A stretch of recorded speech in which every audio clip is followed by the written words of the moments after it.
F-end it so that we All right, we are live. Hello, Welcome, everybody. everyone, if you're just tuning in. Bring it in, y'all. Bring it in. We hope you're having a great weekend, the end of your And a weekend. blessed Sunday. A blessed Sunday. Yes, girl, I went to church today. Hallelujah. Hallelujah. Praise him, y'all. But yeah, we hope everybody's having a good evening as you guys get in here. Thank you guys for being right on time. We love to see it. So we will pass it on to Shelby to do our intro.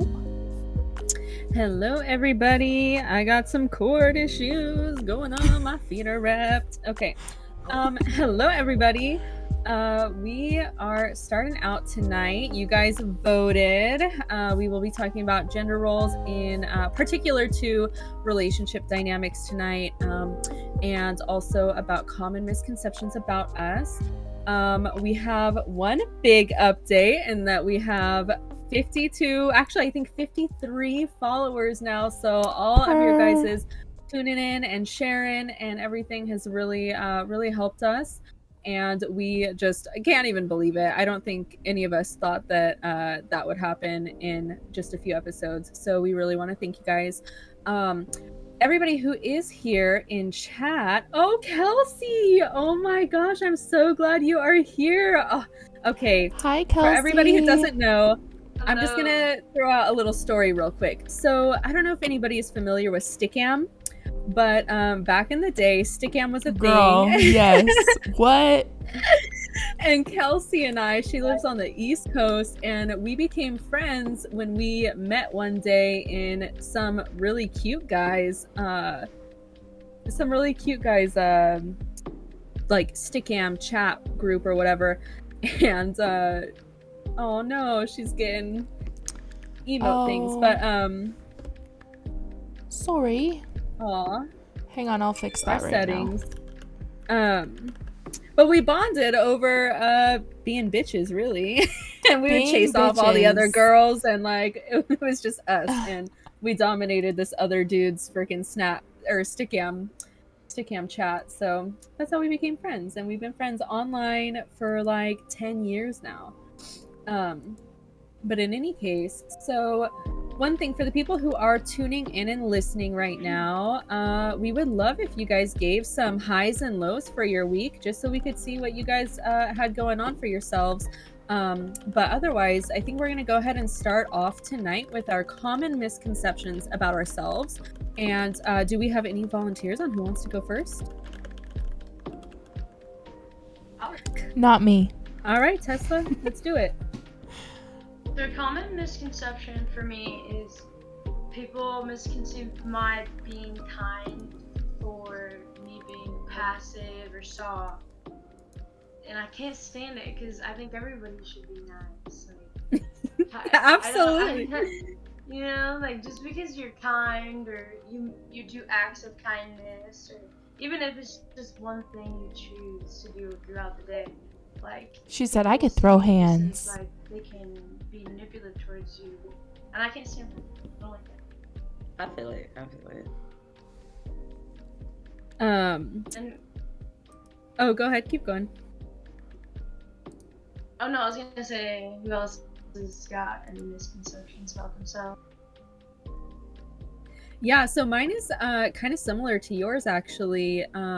But it's like more centered around flirtiness, because like my version of being my version of being kind is just being like overly like excited and overly into everybody, and that's your mom, your dad, your grandma, your grandpa, your little brother, your little sister, and like sure as shit I am not flirting with everybody, but I will commonly, like, people will take my flirtation, like my flirty personality, and they will think that that equals romantic interest, and I'm like, if you just watched how I treat everybody, you would see that I'm not actually flirting with you.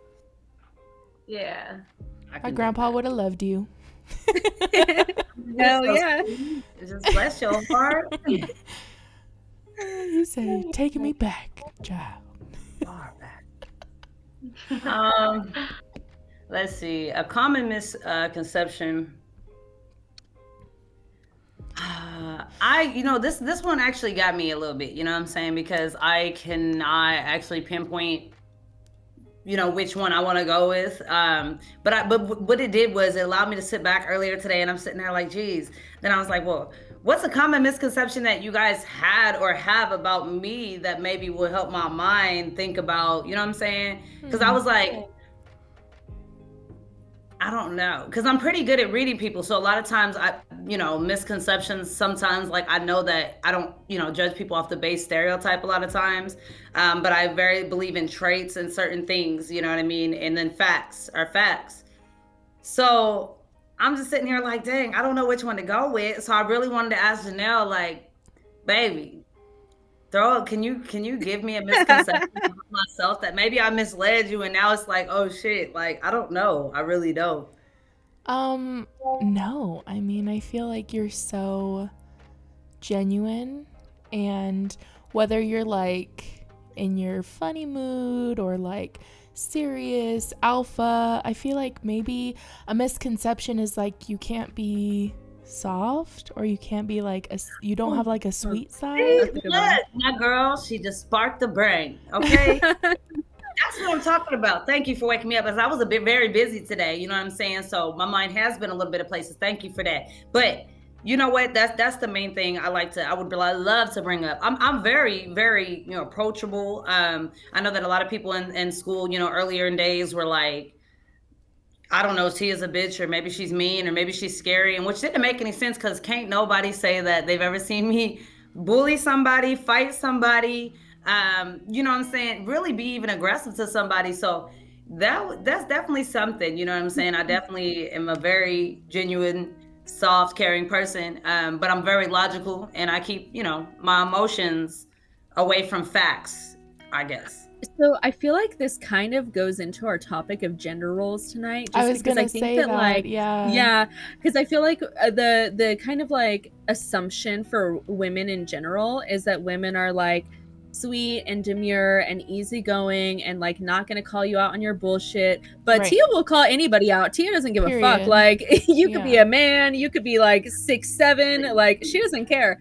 So I think that's like kind of maybe where that misconception comes in, is that like you don't adhere to that gender assumption. Love it. That's my misconception, baby. I am not hard, y'all. I am like a turtle.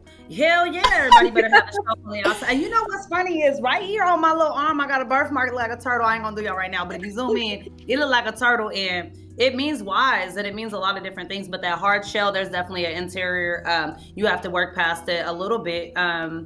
It's a give and take. I definitely would say that's me. That's me, y'all. Yeah. Because I was going to say, like, if you know Tia, you know she's like, she's not a bitch. Like, she'll literally vibe with anybody.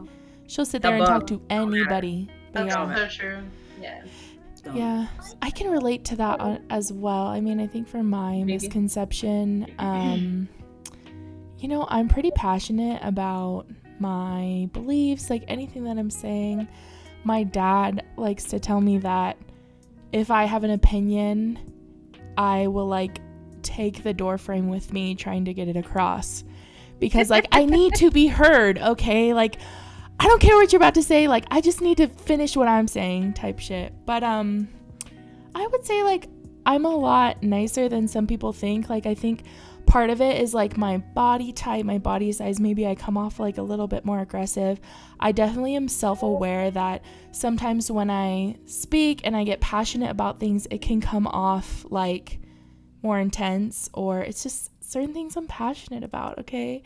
But if people get me and they know that I'm like never trying to like really come off that way. It always comes from, a loving, positive place. Even if I'm like being straight up and telling somebody, I've never been that kind of friend that's like a yes person. Like I'll tell you straight up, I'm honest, and sometimes people don't like that. So I think like a common misconception is that like I'm a fat bitch, but while I am and I can be, I think I'm a pretty nice girl. So You are super nice. That actually Yeah. reminded me when I was like younger, like in high school. I was quite different than I am now, and at that time, to kind of understand or put into context, like in what way I was different. When I was younger, I was very ego driven, and now I'm not very ego driven. So like part of that like drive of ego for me was like being like closed off and secretive and like protecting myself and not letting other people in. So like one of the big misconceptions that used to get me when I was like younger was people would be like, "Oh, Shelby, you know, when I first met you, I thought you were a bitch, but you're the most down to earth person I met." But it was always like, "I People thought you are were a bitch." judgmental though, right? Because I've heard that a lot too. Like, oh, I thought you didn't like me when I first met you. It's like, what? Yeah, I like don't know. Resting bitch face. You know what? right. It took me a while to understand that the word intimidation, I was intimidated of you. Woo!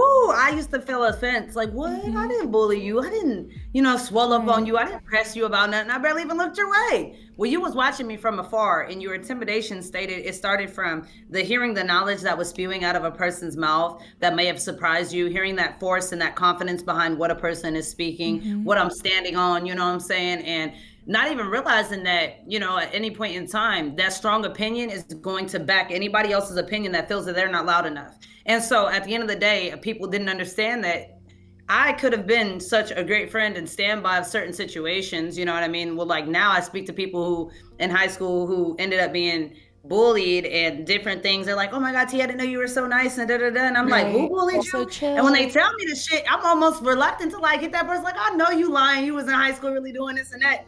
You know what I'm saying? But Yeah. I let it alone and let live, you know what I'm saying? But at the end of the day, I'm like, damn, it sucks to know that I could have been an ally to you with the energy and the force that I had. The people who followed me as a leader naturally, I didn't know that I could have been, influenced in that kind of way with my power of intimidation. So it shook me up. Intimidation, a lot of times people are looking at you like, oh my God, you're spewing things, you're saying things, I'm not exactly sure what it is, but my, best advice to people who do feel intimidated by people is get close to them. Yeah. Get close. Yeah, absolutely. Do you guys And I ever think feel like you too, hold back certain parts of yourself because you're going to be misconceived a certain way? Because I feel like that's how I am. Like, I definitely have, like, held back certain things that I want to say, or, like, opened up to certain people that I'm, like, not super familiar with because I don't want to be perceived a different way. Do you guys feel like you do that too? Are you, like, self-aware in that way, or do you just have the confidence that I don't? I think that I used to be that way. And I think that I, at some point in my life, I'm not entirely sure when, it might have been, early 20s, and something that I've just kind of worked on consciously. Because like I said earlier, like my natural instinct is to like not share information with people. And I realized that like the less you share with people, the less opportunity you give them to actually know who you are. And if you don't give them the opportunity to know who you are, then you don't give them the chance to really like love, respect, care about you, right? That's And true, so yeah. I made that like a conscious thing to where now like I will overshare at the drop of a dime, just because I hope that like, hey, maybe this leads to a connection, and if it doesn't, then it's not on my part, it's on their part. And like if like there's no connection, then like that's their loss, not mine. And that goes for Yeah. friendships too, not just like in terms of romance or anything. Yeah, definitely. I think there's Yeah. things that like you could always just like whether you be a relationship or just things going on that are super personal. Like those are things okay to like not talk about. But speaking of other things that are super personal or maybe just super that you could relate to, like that helps people also like connect. Like Shelby was saying, that's so makes people feel like you're just as human as them, like you're just as down to earth, like, oh okay, this person isn't sitting on this high horse on this podium, like they're living life just like everybody else. So Yeah. I think sharing your stories, like that's when people are like, oh okay, I can be just as real as they're being to me. Yeah, I agree.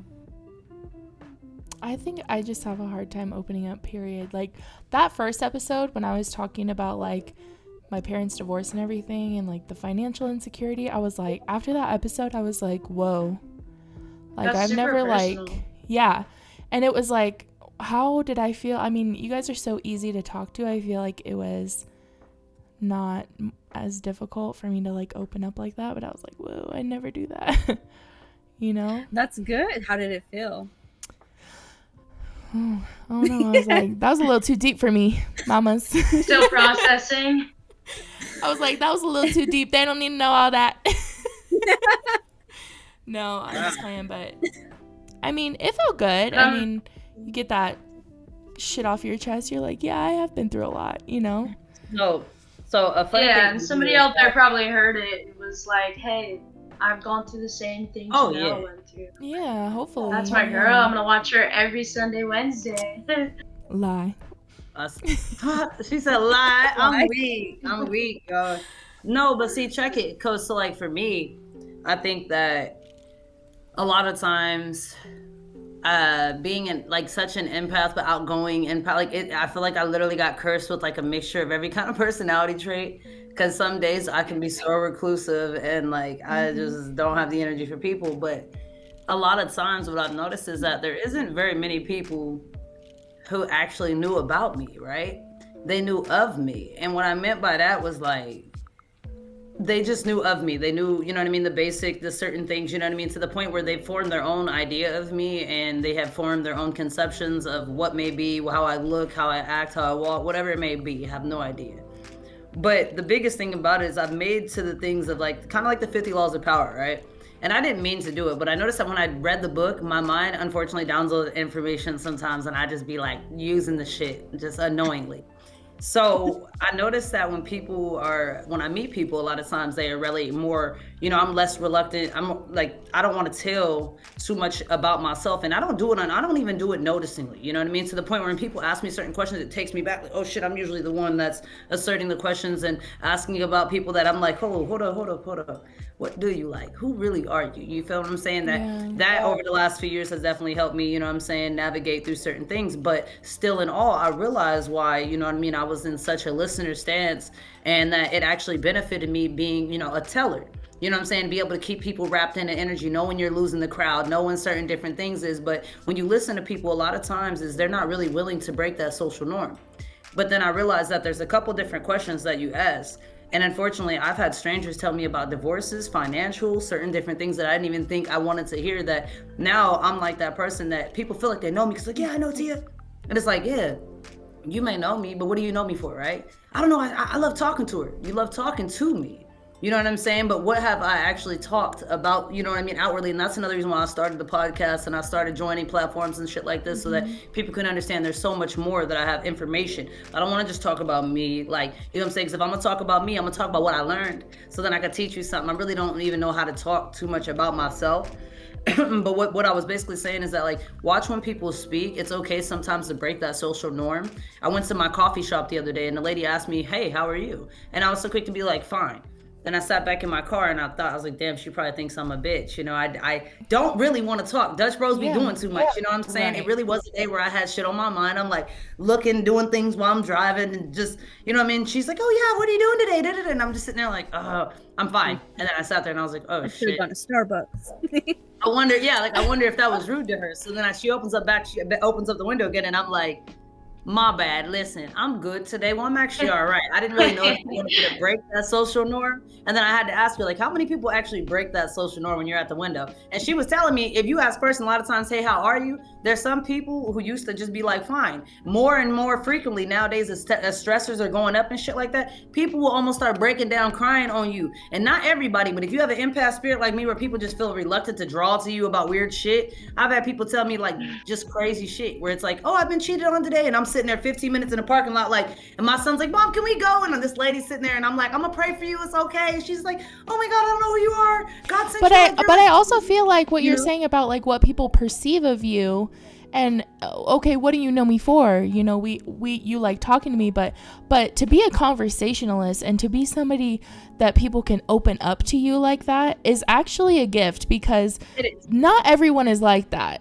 I am this sort of the same way, where I can like read people, and you know, I feel like can perceive their energy a little bit, and I'm like, okay, I'm done with this conversation. You're definitely like me, Jay, because like I've watched it, I've noticed that energy, and that's another reason why I think I've always given you that. Like, she ain't a bitch. I just feel you. I feel you. We just get each other. Yeah. Because it's like there's certain times where like I would have been chilling and been like, yeah, this shit getting a little too much, too loud, like certain things, and then boom, Janelle could show up and she'd be like, what the fuck is? And she would say what I was thinking, but I was just reluctant to say. So that could be it. And it'd be I like, will say what's on my mind. Yeah, you walk into a party and you can see this person needs this person's depressed, this bitch needs energy, this nigga's being thirsty, and I can read the situation so well that sometimes it drains the shit out of me, you know what I'm saying? But I think it's a good thing. That is a good trait, though. Yeah, it's definitely a good trait. Not everyone is a conversationalist and can carry, you know. It's a trait that people know, but people don't know what that trait do to you. So that's what I was basically saying. It does a lot. People really want to know, and it's draining. That shit draining as fuck. Yeah. Like, so, but it's a blessing. I got a question for you, babe. For like, you know, looking back at like the area we grew up in, and you know, the high school we went to and all that, you know, you had two brothers who were ahead of you, where one is this like major powerhouse athlete, and then the other is a freaking superstar singer, dancer, got it fucking all, you know, and and so like, you coming in after them, did you feel like people were making assumptions about you, or like taking away your ability to like you just be you based on like who your brothers were and them knowing your brothers? Oh, it happened all the time. Did it affect me? Not so much, but just a little bit, based off of, you know, they felt you should do it in a certain style or manner, you know what I mean? Like, I always knew that, you know, my brothers have talent, they have it, they definitely led the way in a lot of different ways, and, you know, opened some eyes to have them look at me early. But that preconception of what they think you should be and how you should play, especially coming after Javon, you know what I'm saying? Like, I definitely, you know, on a female, you know, perspective level, I definitely played that and gave that, you know, to a certain extent. It was just the trouble that I got in, that the scholarship I wasn't able to, you know, cap it in. But what people don't know also is that, like, I took choir, you know what I mean? Like, I sing, I definitely write music, like, all that shit is still up my alley, like, just as well as writing books. It comes to me naturally. You know, me and Julian, we talk about music all the time, and, you know, it's certain things like that where we're able to work together. We worked a lot more when we were kids, you know what I mean, as he's busy now with the band and certain things, and we live in 2 different states. But still in all, when we get together, it's still that thing, you know what I'm saying? And the thing about it is, it was a little bit harder, being that they were men. So it was different, you know, and I felt like win or lose, I couldn't win or lose, you know what I mean? It was just like, hey, this is what it is. I'm kind of caught in the middle, and at least they led a good path. Yeah. Yeah, and people like to compare siblings constantly. I know Taryn and I were compared all the time growing up. I mean, especially being 2 girls, you know, so close in age, 2 years apart. But I feel that. But I also, like, my perception of you guys, I mean, I guess it's because I knew you guys for so long, literally since elementary school, that I never really saw you other than differently. Like, you were just your own person to me. You know what I mean? I didn't, like, think, oh, she's got to do this because her brothers. No. Like, you always shined in basketball. You always shined as a person. And I mean, that's actually really interesting to know about your music, because I didn't know that you were like that. You know, that's a misconception, you know? That is a misconception, you know what I mean? And then another misconception was the fact that, like, when it came to choir and stuff, you know what I mean? God bless Miss Niece's heart and stuff, but that was something she really, really felt that I should have led right behind Julian, how Julian did it, like what he did, and your attitude down. Like, we have 2 different fucking hormones going through, 2 different things going on, like a lot of different times, you know what I'm trying to say? And it was like expectations of what you should be because of your brother. Yeah. The shit that I'm like, they perform in 2 different things. Like, I'm just not comfortable. So I just like stopped choir, and I know she was so upset. She still showed me love, but my mom was really pissed off too. And then after that, it was like, you know, it was really interesting, but I stayed doing it with choir. Like, in church, we were neck and neck. Like, it wasn't a thing, you know what I mean? But after a while, it was like, you know, I want to dress how I want to dress, and that is an issue in a lot of different societies. So I think that leads into our topic tonight as far as gender roles. So I think this is a conversation we should start. Where do we want to start with the topic of gender roles? I feel like I want to talk about her clothing. Let's start about Tia. Let's talk about gender roles when it comes to women and men and their clothing. Tia. Yeah. Well, my biggest thing is, first off, as a kid, like I said, I was very athletic. Before church, we had these little intervals where as kids, we'd be playing in the Ross. We do certain things, you know what I mean? We're running around and shit. And I'd be running around. Next thing you know, some church lady be grabbing me up, talking about, you're not moving like a lady. And that's not what you did. So it used to shake the shit out of me. And I'd be like, what? I wasn't coming to church and sit down. And it's like, damn, I have to come to church and sit down while the boys are out there having hella fun, as if we're not going to come all sit in here for 2 hours. Like, at least let me get out some energy. That was the biggest thing. So I realized that, like, you know, dresses right then put a whole stigma on how you're supposed to move, sit, look, act. I was just like, what the fuck? I don't want to wear that. And that became the biggest thing on Sunday. Not that I didn't want to go to church, but like I didn't want to wear dresses. So I think, you know, that is big, especially we started as kids. It starts at such a young age. You understand what I'm saying? That, you know, it became a thing that finally my dad was a little bit more conforming. He was willing to let me wear skirts, like the skirt dresses, like the ones that have the little skirts, the shorts under. Shorts under, yeah. And those are my favorite because then I get to fulfill my mom's little weird look that she wanted me to have, and all the church ladies, and then, you know, but still get off of, like, I could still run around every once in a while and tighten up when they come around, you know what I mean? But still, you know, so I don't know, the gender things with clothes, it definitely has always, you know, been iffy to me because, like I said, I came in a big family. It was a little bit confusing to me being in a family who actually didn't have a lot of funding. So in my mind, I was like, damn, do I not get to really pick and choose to decide for the ugly ass female clothes that I get to have? Or do, you know what I'm saying? But if my brothers give me hand-me-downs, it's not an issue. So it was this really weird thing that was going on in my kidhood that I was like, I wanted to dress and express and do different things that, like, I have literally some days where I'm like, yo, I love my Adidas shit. And then some days I'm like, I need my video. Where my Victoria's Secret raw titties got to be up to here. That's just how I feel some days. You know what I'm saying? And so it's like, back in the day, I was never able to do that. Oh, no, baby. You know, I had to stay in this weird little area in between of, like, you know, not boyish too much, not too girlish, and just right in the middle. So for me, I'm very conflicted when it comes to, like, the roles and certain things about how I want to go now and with my son and what he gets to wear and pick and colors and certain things. I'm very, like, I just want to know everybody else's opinion before we get too deep into it, because there's so many different segments I want to break off on into this, but I don't want to talk too much on the get on. This is fine. Actually, grew up the same way. Oh, so sorry. Go ahead, Jenna. No, you're good.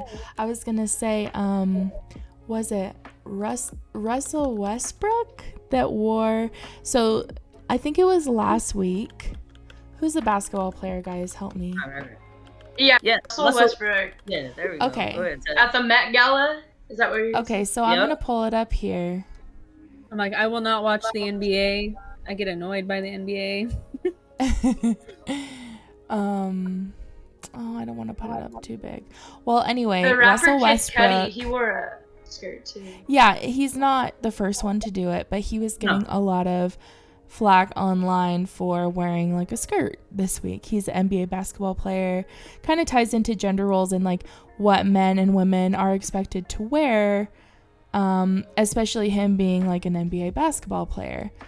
So he had like a white sweater and a white skirt, and a lot of people were talking about that. I think it's also, like, you know, with men, they get a lot more scrutiny when they wear, like, feminine or female clothes, as opposed to as women, we can kind of, you know, wear basketball shorts or, you know, put on, like, a tux or, you know, and kind of float into that. But there's a lot of stigma when it comes to outfits and stuff like that. He's not the first one to do it either. I just thought that was, like, more current because that happened last week. What do you guys think about that when men wear and want to express themselves differently within clothing? I just don't really give a fuck what anybody wears at any time. Like, it just seems like Facts. such a non-issue to me. I mean, like, aside from Yeah. maybe like I'm like slightly prudish, so I do have a little bit of like a ooh, like you're really wearing that at Target in terms of like how much boob sticking out or how much butt is sticking out or like something like that, you know. But other than that, and that's more so just like from a kid's perspective, I guess, or like being aware, because I don't know, I don't like that like 13-year-olds are living in such like a hypersexualized society Mm. right now, where you know they're really wanting to like express sexuality when they haven't even had their periods yet or something, you know what I mean? Like Yeah. um Yes. So let me bring so up the that's where photo that really comes from. quick. If you guys want to see it, it'll be on stream. This is what I'm talking about. This is Russell. He was wearing this week. New York Fashion Week, Met Gala. So yeah, that's exactly what I was talking about. So we can Yeah, reference it. it's such I a who fucking cares. I think for some people, and when I say some people, it's mostly like the older generation, it's definitely a problem because I think the younger generation is becoming more like open and accepting with things like that. But also, we don't see a lot of imagery from men wearing skirts or dresses or whatever it might be, makeup, painting their fingernails. There's not a lot of that out there. So, I mean, for me, growing up, that wasn't really something I saw a lot. Like, I've noticed it's like a new trend as well with guys painting their nails. I don't have a problem with it at all. Like, what people choose to do on their own time, like, that's them. It doesn't affect me whatsoever. And I think self-expression is really important. But I think for the majority of people that had a problem with it, they don't see it a lot, you know. It's perceived, it's almost borderline homophobia to me because you know, a lot of people do describe it as like, oh, that's gay or that's whatever. I think it's You just should because be we a don't she. see it enough. Yeah. But you know, Which is like, so for me too, like I am of Scottish descent, and that's like regardless of my adoption and biology. Um, Either way, I'm of Scottish descent, and so like in our culture, you know, men wore kilts, you know, like they wore skirts. That was the norm, and like you wore a certain kilt for different like functions, and like the style of it depended on like what family you were from and things like that. So it is interesting, and I wonder too if that really like varies between different countries as well, like how open you know, I obviously like in America I think we're very much like you know, oh, the men need to wear jeans, they need to be hard workers, and you know, that whole thing. Tia, I really want to know Yeah. what you think because I saw a little reaction, but what do you think about this situation? Well, I think that first everybody has to ask himself basically what masculinity means to them. And we also have to realize that neither or makes you, you know, it doesn't really label you in a sense because women have to have to figure out, you know, how to navigate through that divine masculine energy that we, you know, sometimes get planted with. And men unfortunately have to, you know, navigate through, you know, that feminine that they're trying to hide and run from, that, you know, we don't even realize that being feminine doesn't mean being gay. So, you know what I'm saying? But also, since when did painting your nails become feminine? Right. And that's Yeah. true. I know my Right. nails is painted, right? For those of you who know, you're right, right, right.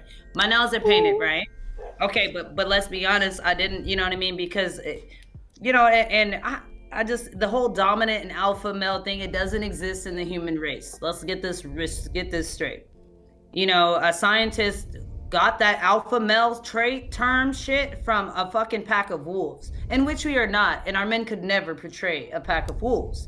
Do you understand what I'm saying? And I've watched a masculine mother literally, and what I mean by masculine, however we want to put masculine, what I mean by that is providing, moving energy, that is serving, protecting, providing energy, that is literally like head of household energy. And what I mean by that is like We're going to talk about that Western head of household, men are the head of household in a second. But as I'm saying, I know for a fact women can raise some of the most masculine men as well as some of the most feminine men. So in generality, it becomes down to an individual thing about how you believe and what you believe in. You understand what I'm saying? But we will say that, like I said, there is social norms, and the social norms are being bent, and they're being bent right now. And is it a good thing? Yes, because equality is huge, right? Now, people mistake equality with literally meaning that like we are exactly made and equal. No, we're not.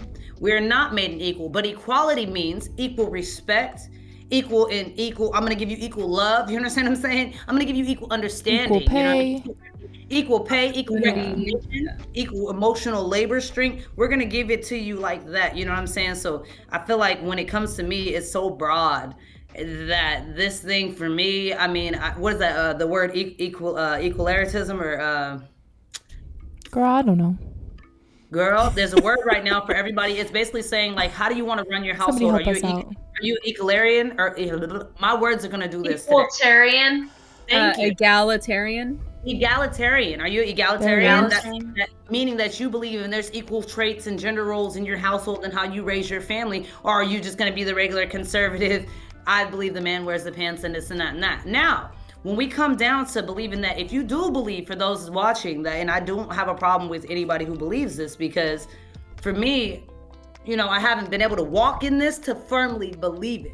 So this is another reason why we have to, give us a little girl, some of us women a little pass, because we haven't had that to be walked in to defend certain men who do walk in this. But what I mean is not a lot of men walk in the head of household role. Okay, so you know what I mean? If men is the head and woman is the body, let's talk about it real quick. What do you know that can live without a head? I researched it. For those who are like, what are you talking about? No, there's only a few things in the world that can literally live without the body. Now, if I'm the body, A lizard. women, okay, a lizard, a chicken, a cockroach, a snake, a praying mantis, a frog, snapping turtles, and some flies, okay? There's very many few things that can live without their head. But then you look up and see what can live without their body. Nothing. Right. You are nothing without the body. So go ahead and be the head of household, right? But to men who are the head of household, what it takes is, you know what I'm saying? It takes not to be dominant, because dominant's not good. Dominant is demanding. You understand what I'm saying? The being the head of the household is the being able to be, I'm the ruler of submission, meaning that I know what it takes to give, to literally have that submission. Now, men love to say women don't submit, because I don't know where they've taught in this toxic masculinity world that women are supposed to submit to men and they're supposed to be the head of household and all this other shit. And that's true under the sake of the Bible. So then ask yourself, are you bringing God into your relationship? Are you guys actually serving under God as a woman of God and a son of God? If not, you feel me? Those are two different things. Yeah. But men, you know what I'm saying? My biggest thing is that you can't get women to do certain things without sacrifice. You know what I'm saying? And if there's no sacrifice, there's no love. Simple. You know what I mean? And so with that, men and female roles in certain things, men of the household, if they want that women to play that household, I feel like it's all about love. But if you're about equalism, it doesn't matter. You know what I'm saying? I think as far as like the household and everything, things have changed drastically over several decades here. So yes. One point that I wanted to bring up is, as far as relationships, which you're kind of touching on right now, we've transitioned into a time where women now are so much more independent that we don't need men anymore, right? So I referenced this a couple weeks ago, but it wasn't until the 1980s that women could get their own bank accounts, where they could get their money deposited into their own name from a job that they had. So we're coming out of a time, which realistically, 50 years isn't really that far back. We're coming out of a time where women really did need a man to be the quote unquote head of household, because they were the breadwinners. The men were given salaries, to support their wife, their children, to buy a house, everything like that. And, it kind of contrasting with now, a lot of men like to say, oh, women are so picky. Women are so this, it's so hard to get a good woman now. And it's like, is that the case? Or is it that you're not bringing to the table things that we don't have, right? we have our own jobs, we have our own bank accounts, we don't really need that anymore. I heard this point also, which is like your grandpa really might not have been that great of a husband to your grandma, because in that time, you know, she was expected to do everything else, cook, clean, take care of the kids, which is like multiple jobs within itself. Be the household manager, you know, make sure the bills are paid, and he just had to, you know, go to work and come home and eat. So now men are held to different expectations than they were 40, 50, 60 years ago, and those gender roles do play into that, specifically within relationships. You know, who is supposed to be the breadwinner? Is it 50-50? Are we equal? You know, obviously that comes down to what you want in your own relationship. I definitely think there are girls out there that are okay with submitting and they want a man to pay for everything. But now there's ladies like us who have their own and, you know, take care of the things on their own. So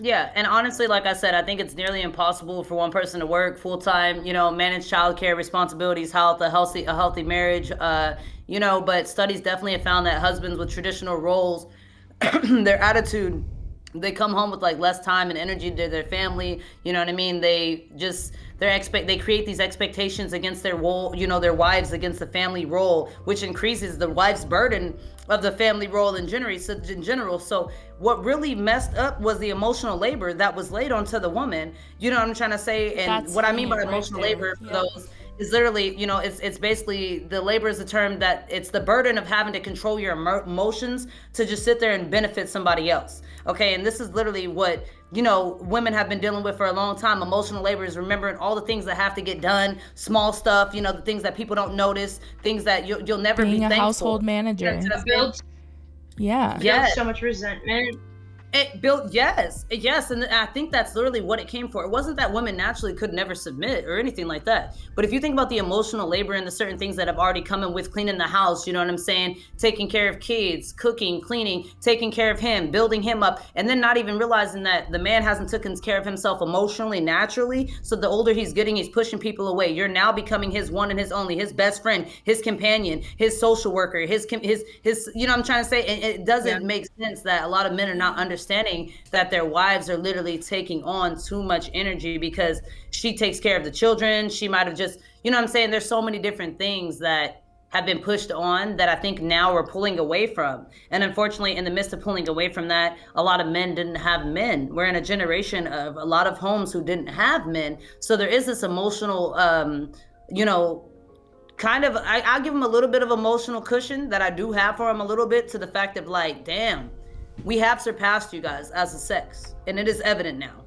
And now that it's evident, no, we won't stomp on you. I will fucking stomp on you because I feel like I need you to make another me, right? Well, so it's literally in psychology that if you look at a woman's brain and you look at a man's brain, women have capacity to assess risk and handle things like and be multitaskers much better than men. So yeah, we do have our own set of skills. We are better at things, but it comes down to like power dynamics and, you know, just like how things have been since it, you know, me personally, I think women should be running corporations. Women should be the leaders in power. Women should be in government because we can assess risk better. I mean, how many times have you guys heard, if you ever have a problem, ask a mom? If you ever in a crisis, ask a mom what to do, because they're going to be able to tell you. Or grandma, yeah. To counter this, right? Because I like this. I love this at all. You know what I'm saying? It's mommy's baby, daddy's maybe. But even in the end, that has allowed so much bitterment on women that men literally think women are bitter. Instead of just being like, okay, so listen, we've been conditioned to think that men are forgetful, cleaning, lazy when watching the children. You know, we are taught to think that women can juggle 100 different things at once and still keep a spotless house. But why? Probably because we've been forced to. So now that this norm has been, you know what I'm trying to say? I feel like that's where that falls into. We've been forced to think that it's something normal for us, and in a sense it is. But did you guys know that feminine energy is still energy? Calm, cooling, calm, you know what I'm saying? So no wonder they're calling us masculine, because we're fucking moving and doing so many different things. We have the power because we're pulling the power through shit. Yeah, you know I think that like one of the things that that is really important for this topic overall is just the different shifts that have occurred through time in general, right? So like, yeah, the reason that men were the dominant ones is because obviously like they're physically stronger, faster, whatever, you know, they had the capacity to be the hunters, whereas like women were the gatherers. And like, sure, there are some women who can like compete in that physical level with men, but anyways, like, you know, the thing now is that we have gotten to such a point in modern society that we aren't hunting and we aren't gathering. Like we don't need those gender roles to be in place anymore. And as we have been as we've been shifting the dynamics, and as women have been, you know, being able to step up a little bit more for themselves and take care of themselves, with that, I think that the expectations on men haven't changed. And so and also like considering like our parents and our grandparents, you know, they were still living in the old world where men had all the power and all the capabilities. So really we're talking about only the last, like, you know, maybe 2 generations of people who are having this like really significant paradigm shift. And so as women are, you know, coming to a place of self-empowerment and self-love, we have men who were taught that they're not allowed to cry. We have men who are taught that they can't express themselves because others might think that they're weak. And so as women have had all of these different changes that have been, you know, really positive for us overall, men haven't been able to have that same thing. And like, unfortunately, we end up kind of seeing like the opposite, where as women are starting to rise up, these men, and you know, I do want to be specific here, and I know that this might not be taken very well, but like specifically white men who have never had their power challenged in America particularly are having a hard time with this, because for the first time their role and their dominance is not only being questioned, but it's being directly challenged of, what do you offer me? Because I can take care of myself, I can work, I can have a home, like whatever. So really what we need is partnership, which is that they know how to cook, they know how to clean, they know how to ask me like how my day was, or they know like when I need help taking care of the children. And instead of men being able to recognize that, instead it's like, well, bitch, don't eat me anymore, like what do I need to do? Well, and as women, we need to do better as a whole and hold men accountable and not have the bar so fucking low. I feel like the bar is so low for men that it's like, oh my god, he took the trash out and I didn't have to ask him. Like, what the fuck? Forget that. You know what shit. I mean? Like, You're or like, human. oh, he You're did this, or you clean the house. You know, there are certain things like that where it's like the bar is really low. We've been conditioned to think that, you know what I'm saying? We literally been conditioned to think that men are like, so it's shocked, like, you know what I'm saying? And some of them actually want cookies for small things. But what I will get is this, right? Because I know that there's men in the comments that are waiting for somebody on their behalf. So my biggest thing is this, if you know, and when it comes down to, we always knew that men were financially supposed to support, right? Now we know that we can kind of compete with them financially, obviously. And even then, in the workplace, understand that a woman still will do 2 times the job and get paid just as much. You know what I'm trying? She's going to still do 2 times just as much and get paid, you know, and still get paid just a little bit less than the men. Women statistically naturally get paid 30% less than men. Period. For the same Period. job with the same experience, everything.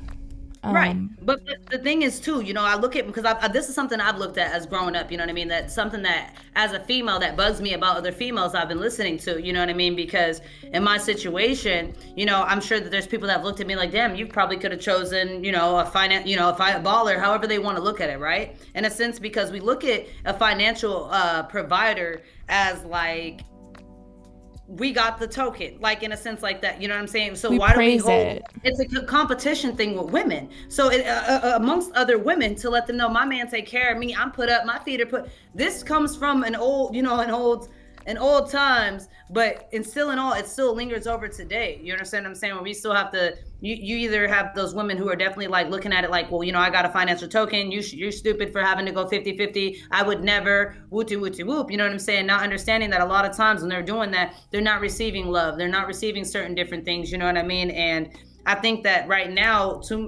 men are having a reckoning. Okay.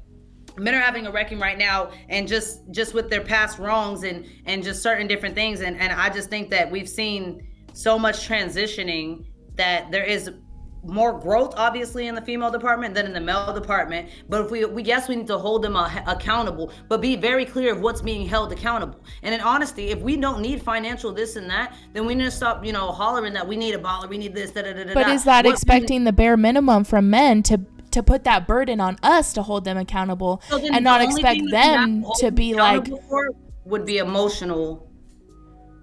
Okay. Maturity.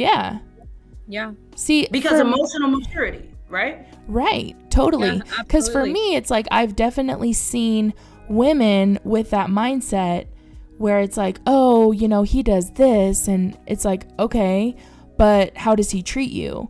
What kind of person is he? Let me just get this off real quick. By emotional support, because I feel like for men, and what I mean by this, men have to wake the fuck up, okay? And I'm 100% on a lot of times on men's side, you know what I mean, on certain different things, you know what I mean? I'm 100%, especially a black man. But understand this. Women, we definitely have to hold them accountable. What do we hold them accountable for? We hold them accountable for their emotional stability within themselves. Because if a man is not stable here, he cannot be provided financially, emotionally, and certain things. So what are we dealing with? We're dealing with a generation of men that have come from a lot of broken homes, certain different, you know what I mean, families, and just fucking chaos, you know what I'm saying? So they're having a reckoning with themselves. But they're not even realizing that they have to stop loving for value. Love not for value. What I mean by this is, if you ask a man a lot of times right now in the comments, why do you love your girlfriend? I want them to say why they love her without something she does of good things for him. I love her because she rubs my back. No. I rub her because she does my laundry. No. I rub her because no. What the fuck do you love her for? Stop love her for being. Well, and what are men's love languages? Is their love language like acts of service, to where that's what they value in a woman? Because I remember growing up, my conditioning of gender roles. I never saw my grandpa cook. My grandma always got up. I never saw my dad. I mean, I never saw things like that. My mom was always the one cleaning, obviously pre-divorce. But things like that, that's how we're conditioned. You know what I mean? Yes. Like, it does come from the home. Side conversations, though? Did you ever hear those side conversations? When it was only all the women? Oh, and forget about it. There are old women right now. And you would have listened to Granny talk. She couldn't, and not saying like this, I don't know everybody's relationship, but a lot of old women back in the day, just generally speaking, could not wait till that nigga passed away. Oh, when he passed away, 2 weeks later, she on a cruise with her girlfriends because she couldn't wait to low-key think about herself and be able to breathe about herself and love herself, because he wasn't doing it. She was loving him. And because she was loving him, that's how she got the token of a wonderful wife. But what is a wonderful wife? She was sad inside. I want to throw something out too real quick, and actually Escape just kind of touched on it. He said, I wasn't even allowed in the kitchen, LOL. And I want to say too, like, when we're talking about this, who are raising these men? Mostly women. So are we like the ones who are perpetuating this broken fucking 100%. System? And where is our accountability as mothers breaking the gender roles? And so we have to, like, as we're like saying, hey, men need to be accountable, we have to be aware that the reason they're not is because of us, and because of what we are not teaching our sons. And we are not teaching our sons to break their, I mean, I think we are now, 1,000%. But we talked about that before, right? We talked about what's expected of our daughters versus our sons, right? I mean, in my relationships specifically, since he is commenting in the chat, he doesn't cook. He'll burn water. but I make him help in the kitchen because I want our kids to see that, you can prep, you can cut the veggies, you can do this, you can get, our drinks ready or set the table or whatever. Like, you can contribute. I mean, in our relationship, we're pretty 50-50. I'd even say sometimes Quincy, does more than me, honestly, because he just loves doing that. That's the way that he shows me his appreciation. Luckily, I'm in a really good relationship where, we don't really have our gender roles. He doesn't cook. That's one thing that I do, but he does laundry. He'll clean with me. He'll, make sure things are bought for the house and things like that. But yeah, growing up, he wasn't allowed in the kitchen, right? So that's something that we had to work on, right? And Quincy could have easily been like, I don't want to be with this girl. She makes me, put in as much effort. Right. But I mean, when I got with him, I didn't see a perfect person. He wasn't, making money. He wasn't even employed when I first met him, to be honest. But that's another topic we could talk about as far as like relationships. There are girls out there that want a man to be fully refined and fully perfect and be that perfect 10 and, wake up every morning and work out and go to their salary job and everything like that. Men, can use that supportive woman on their side, because at the end of the day, a good, healthy relationship is really a partnership, right? Like you said, Shelby. Yeah, willing to compromise is huge. Yeah, it's definitely huge, you know what I mean? And I think that it's okay to start with, more emotional support and meager funds, you know what I mean, and financial means, you know what I'm saying? Because I've realized that even in my situation, we definitely started more on an emotional connection than we had, financial means, but the happiness and the financial rewards have definitely followed. Do you understand what I'm saying? So I have definitely, have tried. It seems like, I went from getting one of the best emotional, you know what I mean? And then it's slowly turning into one of the best financial situations, you know what I mean, where he can be in that stance, but it definitely takes time. I noticed that if you go, however, for financial first, and you think that this is what the best thing is going to get for a provider and a partner for you, a lot of times it's a fail. Because like I said, a lot of times you either have money, not enough time, or maybe even you don't have time and now you don't have emotional support and all this other different things. But at the end of the day, women, we condition these men from little stages of men, 3 and 4. I do my duty as a mother right now. This son, he's in the kitchen. Yeah. No, yeah. And certain things, if he wants to help me with my hair, he's even more than welcome to, because I would be lovely for his girlfriend or somebody to understand how to, you know what I mean? One day, if they needed help, he could do that, you know what I'm saying? And so what we're really doing is we have been holding women to accountability, but we have to definitely stop looking at women and actually, no matter what, if a man wants to be a man and have that stature of respect that they demand in certain things, we have to hold them to that, because at the end of the day, there are a lot of women, not men, but women doing the best that they can to try to get these young men to be the best young men that they can be. You know what I'm saying? Without a father figure in the house. So yeah, that's I think where we disagree, because I feel like as adults, like if you're a grown-ass man, you should be able to have that self-awareness and be like, okay, maybe if she mentions it once, take that accountability into yourself. Like, it's not all on us women, at least in my relationship. I don't want to be the one that has to manage the household and manage the emotions and manage the expectations when he's not doing that. You know what I mean? Just to manage everything is a job within itself, right? Oh, I need to buy this, I need to pay this, I need to do this, right? So I think that like kind of what you're saying, I think to me comes down to boundaries, the understanding of what boundaries are, right? Because we have to be able to have this like dual understanding of what's at work. So while we are aware that men are this way because of their foundations, like we can have the capacity to say that like, wow, I really empathize with the fact that like your family didn't prepare you to be in a partnership, and that's where I draw my line. I don't hate you, upset with you. I see that you can't do this, and my boundary is that I'm not going to be with somebody who can't, and like the problem though is that oftentimes we have a hard time communicating in a way like that, because usually that point to make the communication is when we are fucking annoyed. We had a bad day at work and now we come home and the house is fucking dirty, and now I got to figure out what to make for dinner, and then I got to clean it up afterwards. And so I think we just have to learn as people that people are who they are because of where they came from. And that's why I wanted to do this this podcast, is so that we could kind of bridge that. Quick question. Could you say that, and this is just a random thought because I just wanted to know, would you agree that men are more emotional gold diggers as women are more financial gold diggers? Just curious. Or do you think that it just varies? Um, I think that go ahead. Because for me, I was just realizing that, like, emotionally, I've realized that it seems that, like, I mean, a little bit both on the men's end, financially and emotionally, but we definitely end up being that emotional crutch and sometimes financial crutch more than necessary. You know what I'm saying? And I just want to know what is that thought for you? You know what I mean? So,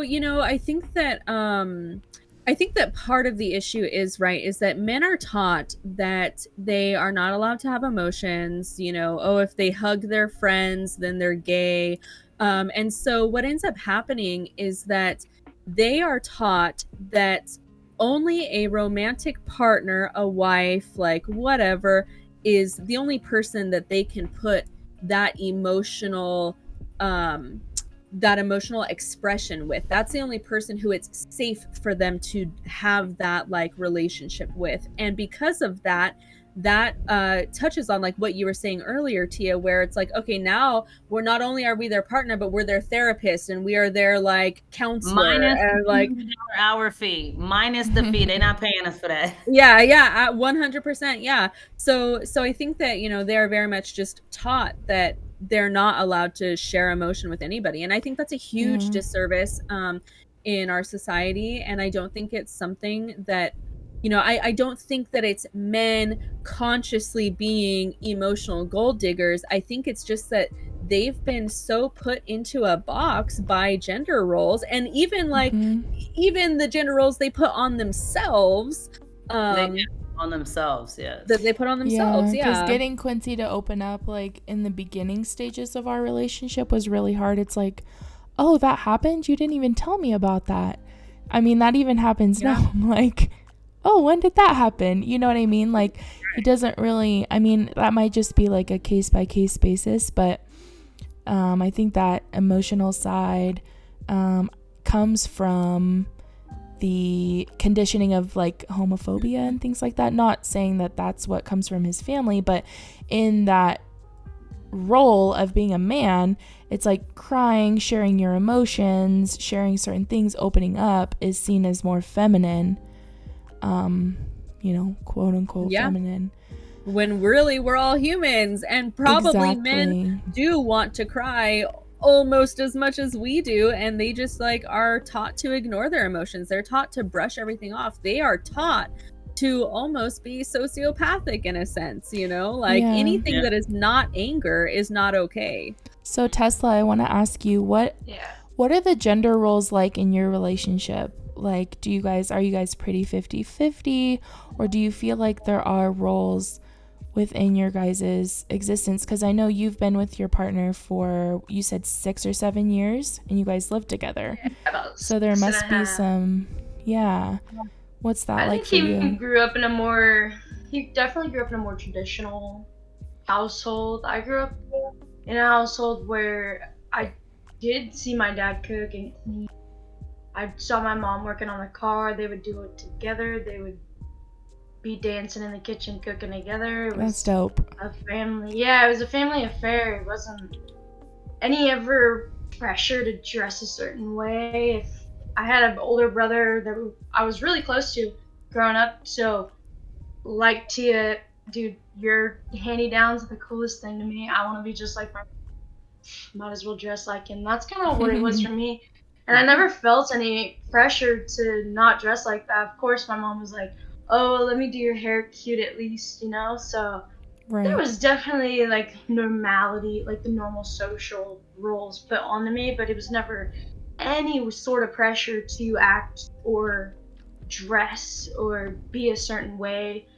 Um, so that kind of transitioning into like the household that me and my boyfriend live in now, there's been times where it's like, okay, yeah, these are my boundaries, but your willingness to learn and like just go 50-50 with me and be you know just your willingness to be a partner, a teammate is Yeah. all that is needed, really. So we're super good at, I mean, not all the time, not everything's freaking blissful perfect all the Of time, course but not, right? communication wise, I mean, after 7 years you get pretty good at it. And I think there was a point though where we thought we just knew each other so well that we would like assume shit for each other, and then it was like, whoa, let's take a step back, you know. And then just Assuming 'cause gets you in after so trouble. long, yeah, you're totally different people at that point. So it's like getting to learn each other all over again, falling in love all over again. It's fun, but Heart. it's not. It's definitely a lot of work, though. It's definitely. But like I said, though, if there's willingness to just compromise on whatever the hell it may be, or just to be like upfront and say, hey, this is how I'm feeling today. Don't know how I feel about it tomorrow, but we're just gonna take it step by step. Like that's everything. So the balance in my house is an ongoing but loving thing all the time. I love that. Well, and here's the thing too. We gotta talk about astrology signs a little bit in here, because I know that Tesla's boy is a Capricorn and that she is a Virgo. Yes.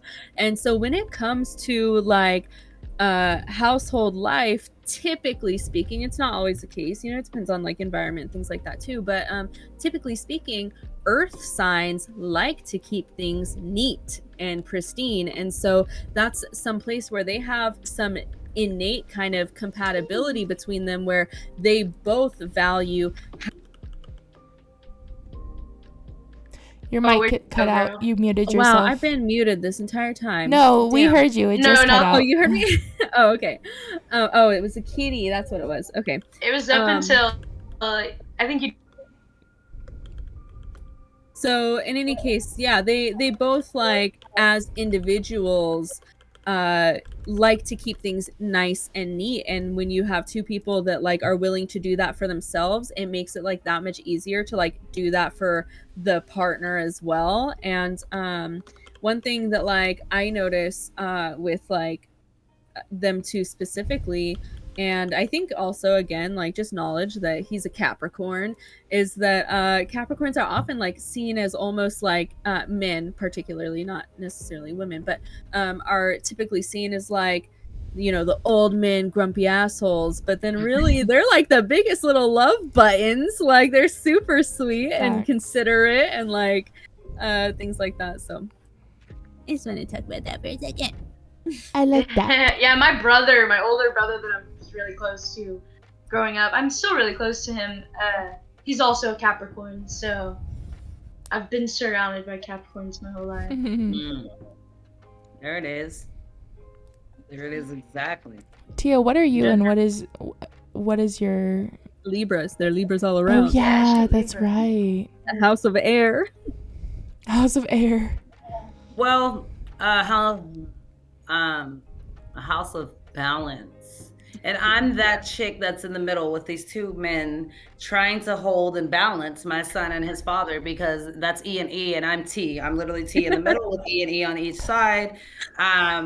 T. Yeah, but I would say our roles kind of go like attentive father, nurturing mother. I don't know. Then we switch and it's more like attentive. It doesn't matter too much for me. I actually, in a sense of like this, you know, what it did was allow me to realize that sometimes when your partner doesn't, you know, receive the same upbringing as you, it could lead to different outcomes in the relationship, whether traditional, non-traditional, and certain things, because traditional isn't always just a mom and dad picket fence. Sometimes the traditional is that single mom is supposed to do this regardless, or if sometimes traditional is dad doesn't have to, dad was never there. So there's a lot of different things that, you know, have definitely been pressed on in this, you know, relationship of mine, and being able to figure out how to navigate with each other. There's sometimes he cooks. There's some times where I'm like, I'm not cooking. You feel me? Like, get the hell away from him. I'm not cooking. But you know what I mean? But in the midst of that, still in awe. And I would, and to be false and say, I would be wrong to not admit to the fact that as a woman, still in awe. You know the shit, ladies. Yeah. Okay. So, you know what I mean? Without even having to, you know, say anything like no doubt to our partners of any sort in nature. There's just some things. And the reason is it's because he was raised by a strong Black woman. Like I said, yeah, the father's there and stuff like that, but still in all, father was chill, cool, like dad was dad, you know what I mean? Like that fun dad that gets to play, you know how that goes. So I'm just saying in general, that trickles down to where it's been like that. I noticed that with me. I just press on that 100%. Like, that's not, I won't be the only one taking him to school. Doctor's appointments, you can kiss my ass. Certain things to the point where it's like, well, then, you know what I mean? Like, I don't know what to tell you. Like, this is just something you have to do. You know what I mean? To the point where it's like, if I were to leave today, I'm not one of those women that are like, I'm taking my baby. No, motherfucker. But that's why it's sad, right? Because I feel like even fathers are held to such a bare minimum standard where I said it earlier, but you guys know I work in insurance. Listen, not in the child's eyes, though. Because my son, for some reason, I don't give a fuck if I'm feeling like his dad that day is like being the laziest motherfucker, and I'm just like, I can't stand you right now. You're not being a good partner. It's like 30-70, and I'm about to go off. But his son, oh, that's my dad. That's his dad. You know what I mean? In his world, that's just, he could do no wrong and shit like that. So in my mind, it's like when you get to that woman stage, to that cocky stage, where like, I can do this all by myself. I don't need a man. You sit back and you look at it, you're like, damn, well, there's something he's providing that obviously I'm not feeling out of my kid, but I know that my kid's receiving something from it. You know what I'm trying to say? So there's always that. It's like sabotaging, self-sabotaging you and your kid.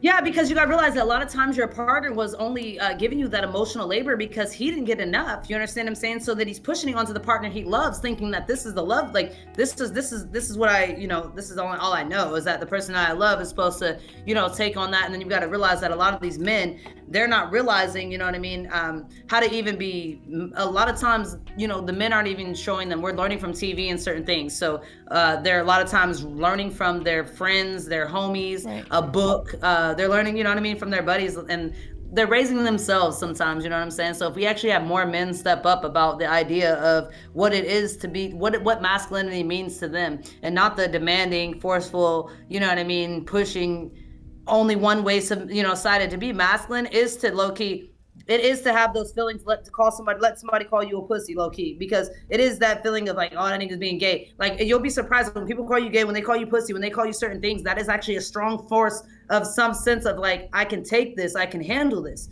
It is a reverse psychology form of masculinity that I do think that's another reason wrapping into why men are painting their nails and dressing and certain things, because it's almost like, test me. Do you think that this fairy in this pink dress and these nails will allow you to keep bullying me, but 9 times out of 10 won't stand my ground? You know what I mean? As a man, I don't believe that. And I think that that's the reason why they're trying to show them it's a reverse thing. Just because I paint my nails doesn't mean that I'm not masculine, but it's the stupid normal society to think like that. When it comes from the family, right? How you're raised to have that self-confidence to be like, I don't give a fuck. You could say whatever you want about me, type of thing. But there are some men that's like, oh, like, how dare you call me that? Oh, we're gonna fight right now, type of thing. But I think men can learn, though. That's the thing. Like, if a man is really like truly committed and cares about the relationship as a whole, you know, he's gonna pick up on things. Like, I think that's been really big for Quincy and I. Like, he's taught me a lot, I've taught him a lot, you know. And if a man is really committed to that relationship, they will pick up on what they need to do and what they need to not do, how they can help within the partnership. Because really, like, you know, me, it'd be really hard to survive on a single income. So I'm not going to sit here and say like I could do everything by myself. You know, right now we're not in the position where one of us, you know, could quit our job. And well, it's funny that I say that because Shelby, you know, Quincy literally quit. Yeah. He already got another one, by the way. What? Oh my God. The generation of you better treat me right. Fuck a 2-week notice. If you don't treat an employee right, it's the generation of leave their ass and find another company. Oh, yes, I fully believe in that. I think if you're at a job and you're miserable and it's disturbing your peace, fuck them.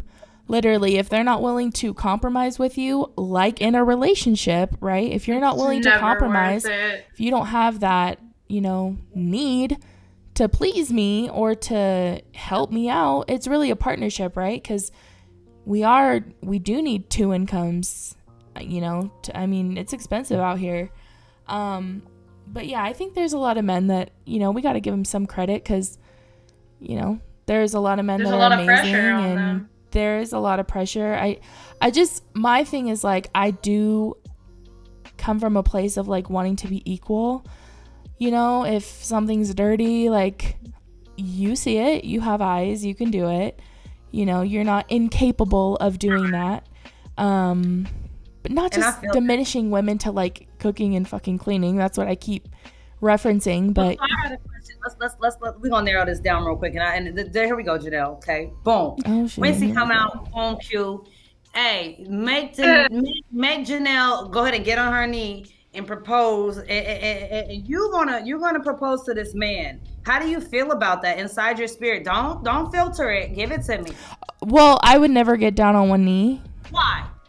Because I just feel like that is like, okay, here's the thing. For me, like there are certain things where I feel like I appreciate tradition. Like this is a fun topic because I already know Quincy's asked my dad. And I did want him to ask my dad. But that's because I like value my dad so much. You know, it's my dad's last name. I'm going to be taking Quincy's last name. We did talk about it though. Like, oh, would you be like, cause I wanted to see, right? Would you take my last name? You know, I've told Quincy multiple times, like, let's just go get married, you know, that kind of thing. Is that a proposal? But I wouldn't get on my knee. He said that's not going to happen. No, hold up. Pump the brakes real quick because I'm one about that too, because here's how I feel. Like, granted, thank Ernest Cunningham for me in my life and for, you know, not putting me in a towel or a sock or a napkin, right? But I know you did not just I don't know how I feel about my man's having to ask my father for my hand in marriage. What you gonna say? No? So if you say no, then what does that mean? Then first off, why do you care? Then secondly, we have to get out of, I know it's a heartfelt tradition, but some traditions are wrapped up in these pedophilic, weird ass ways. You know what I'm trying? And I'm not saying that with all respect. I'm just saying that. I know you're not. I know you're not. I'm just saying in long term, I know it comes from our heart has been painted over as for women as a princess type of situation, but on a male side spectrum of things, everything is it's sexualized in their sense. You understand what I'm saying? So it's like I gotta give this dude away so he can fuck my daughter, so he can take my name. I know it sounds crazy, but that's literally how men look at it. So my mind's like, why even have that conversation when you know that I can pick whoever the fuck I want to pick? And you know what I'm saying? Like, I don't know. Totally. I know and I think if he didn't ask my dad, what are you that's asking? Not are you stating my love for your daughter, so this is what I'm going to do for your daughter is marry her in life? Or are you saying, can I? Yeah, that's a really good question. Because, I mean, regardless of how he worded it, you know, I know that my dad loves Quincy. If we're not talking about that, you know what I mean? Like, if whether or not he asked or not wouldn't change my decision, wouldn't change my dad's decision. I think it's like out of a respect thing. It's like, you know, it's different because we've been dating for so long that it is. I mean, that's one tradition that I like. I like that. Like the gender role tradition of thinking that a man has control of his daughter's virginity, because this is really what it came from. Well, it's not virginity. It's because but that's what it came from. But it did come from that. But that's not how we see it, right? So like it's. Well, and Quincy probably knows that's not how you do. I know, but we're not talking specifically. Just this is interesting though, because it does challenge like my own thought of like, oh, I don't see gender norms. There are some gender norms or some traditions. You know, I do want my dad to walk me down the aisle and give me away. That he doesn't own me. My dad has never thought that he owned me. But that also comes from a time where like women got married as like teenagers and they got married super quick. You know, Quincy and I didn't even know if we wanted to get married because I used to never believe in marriage. I used to never want to get married. Still to this day, I would have a child with him, whether or not we were married. But there is certain pressure that comes from our families, like, oh, you guys need to get married. How many times have we heard that in the last 5 years? Man, that a good thought. Yeah. We've heard that so many times. We've literally been told, you know, you can't stay with us because you guys can't sleep in the same bed. You know, there's a lot of things that we've dealt with. Even like just being an interracial couple, not specifically with our families, but, you know, like just our surroundings. But there are certain norms, traditions that I definitely appreciate. I think it comes from like respect. It's not really you like would never be the term of a give me the word, Tesla. Egalitarian. Egalitarian, then I guess that would you just confirm to the opinion, like to say that you would never be egalitarian? Because you just said it, right? Like, I mean, I'm just asking, like, or you feel like you could be 1 foot in, 1 foot out? I mean, that's the beauty of like life, right? So I feel like we can take advantage of different sides, and it doesn't necessarily have to have a box on ourselves. And I think that's like really crucial for my life too, because I feel like, you know, I am kind of like a more fluid person. Even I'm not gonna go there, but don't do it. yeah, so I feel like, you know, putting labels and boxes on things isn't what I believe in. Okay. As far as Quincy asking and getting down on one knee, I would like him to do that. I would like him to. Would you do it? Would I do it? No. Jessica, and I know with him, like you said, he would be pissed. I don't know. What? I think I would. Okay. See, but that's dope to me, right? Like, if your man is cool with that, that's dope to me. I mean, like, I don't know about like. To be talked about. Would you get him a ring though? And like he would wear.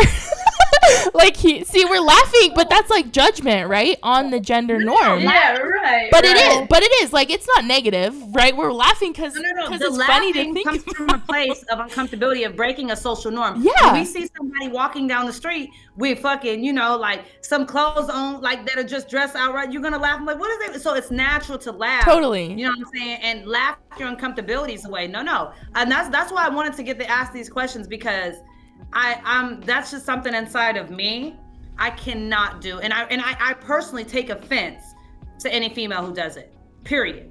And the reason why I do that is, and honestly, and I think it's offense to our anatomy, it's offense to our spiritual well-being to do such a thing. And now here's the thing, but the difference is why this doesn't stick to everybody. Because I'm speaking from a Christian God standpoint, okay? Now, if you don't believe in that religion, there's differences to understanding God, and you know what I mean, and all that other shit. So in my perspective, raising in the church and shit like that, I won't bow down to him in that sense. The reason I'm saying I can't get on my knee and do that, because of the fact that, like, I'm already gonna give up. It's no love, no sacrifice. The sacrifice that I've given as a woman naturally to make this family happen is my anatomy. I laid on this fucking bed 9 times 10. I'm gonna take your name, your blood, your lines longer. I'm gonna take and give what you give to me and multiply it. You know what I'm trying to say, in certain ways, that for me to get down on my knee and ask you to marry me, I ain't gonna hold you. It does make me feel a little belittled. I don't know what it is. So I you don't know what it is. Feel like the bending of the knee should come from the men as like a standpoint of like honor and respect for everything that you're giving up as a woman to further his line and things. I think there that are makes times a lot of when I sense. want to be the woman in the relationship, and I want him to step up and do certain things, and I expect that of him, right? But I think that comes down to our boundaries and our understanding of each other and who we are as people. There are certain traditions that I appreciate. There are certain things that I don't believe in. I don't believe in getting married before you live together, because I think it's crazy how our divorce rates are so high, and we get engaged in 6 to 9 months. You know, there are certain relationships that work, but you have to know a person. I still, after like 5.5 years, I've known Quincy for over 6 years. I still feel like I learn things about him all the time. Yeah. All the time. Even when we got a dog, I was like, whoa, this is so cool. I didn't know he was so nurturing, and now I see him in the light of like being a dad. Well, we also don't stay the same person. I feel like it does. Yeah, we change constantly. Totally. Can we get a picture of Q and Han up on in the Switch? Can we get a picture of them? And then Shelby. They're so freaking cute. I swear. Yes, ma'am. Twice. Are you getting on your knees, Shelby? Because you didn't answer my question.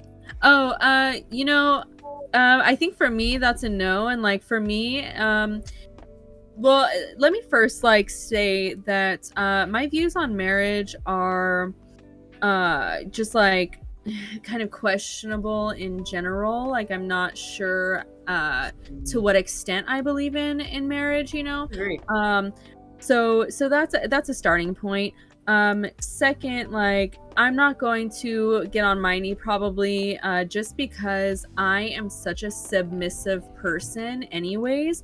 I don't need, to me, OT. bending the knee is a submission. So I don't need to submit myself even more so to show somebody that I love them and want to live with them forever and be their partner, right? So for me, no. But I also, like, I don't have that expectation of a partner to, you know, bend their knee to me either, because I am somebody who much more so values equal partnership. And so I would be more like, hey, like, we fucking love each other, let's go get married, and like, that's it, you know. I don't need like a grand gesture or anything like that. I mean, it would be nice to like feel, you know, extra special, and like, I probably wouldn't be, I wouldn't ever say, will you marry me? I would probably be like, huh, we've been together a while, like, what do you think? But again, that's like a maybe, because I don't really know where I stand on my belief in marriage.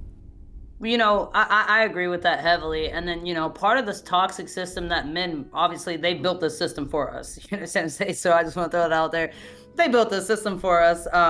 So part of me, you know what I mean? I lose a little bit of sympathy sometimes for some men, in the sense of like, you know, just the submit part. When they want to complain about women not submitting in certain things, first off, submit, the word in general, it doesn't really work. You know, it works, but it doesn't work, you know what I mean, depending on what we're talking about. But not even realizing that, first, for men, that if there's no love, there's no submitting. Do you understand what I'm saying? Name something that you know that actually submission is open. It is to flow, it is to be with, you know what I mean, okay, you know what I'm saying, it is to feel whole within. So it's like, name something that you know that's been submitted from being dominated, or feeling like, you know what I mean, like they have to be a certain way in certain things. So what I'm getting at is, like, I've sit in front of men so many times, and I've been marked as a non-submissive female from the get, right? Yeah. Which is funny, because I've done nothing that shows that I'm non-submissive. But besides sit at a table, I've been to dinner with people, men in general, and they sit there, and if I'm sitting here and I'm just listening to your bullshit and I'm smiling and I go, yeah, okay. They're like, you're great. She's dope. Oh, Tia, she's wonderful. Yeah, she's fucking smart. She's great. She's submissive. She listens. She's like, This is then an they want to interesting big you up. topic. But if I sit there and I say, hold on, sir, I object, because didn't that factually, that's not how this goes, because I could have, whoa, you're defiant.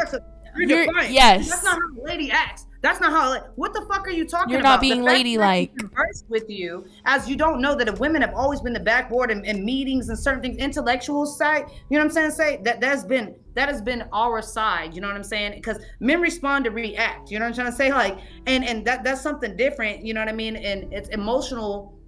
Emo men react to difficulties, you know what I'm trying to say? So like, in a sense of like that, you know, and it's hard to have difficulties with certain people who just want to react, you know what I'm trying to say? Like, so when we're at the table and I have a difficulty with what you're saying, it's just like, it's dismissive. It's dismissive of me ever being the fit woman in their eyes. Like, it's supposed to hurt me.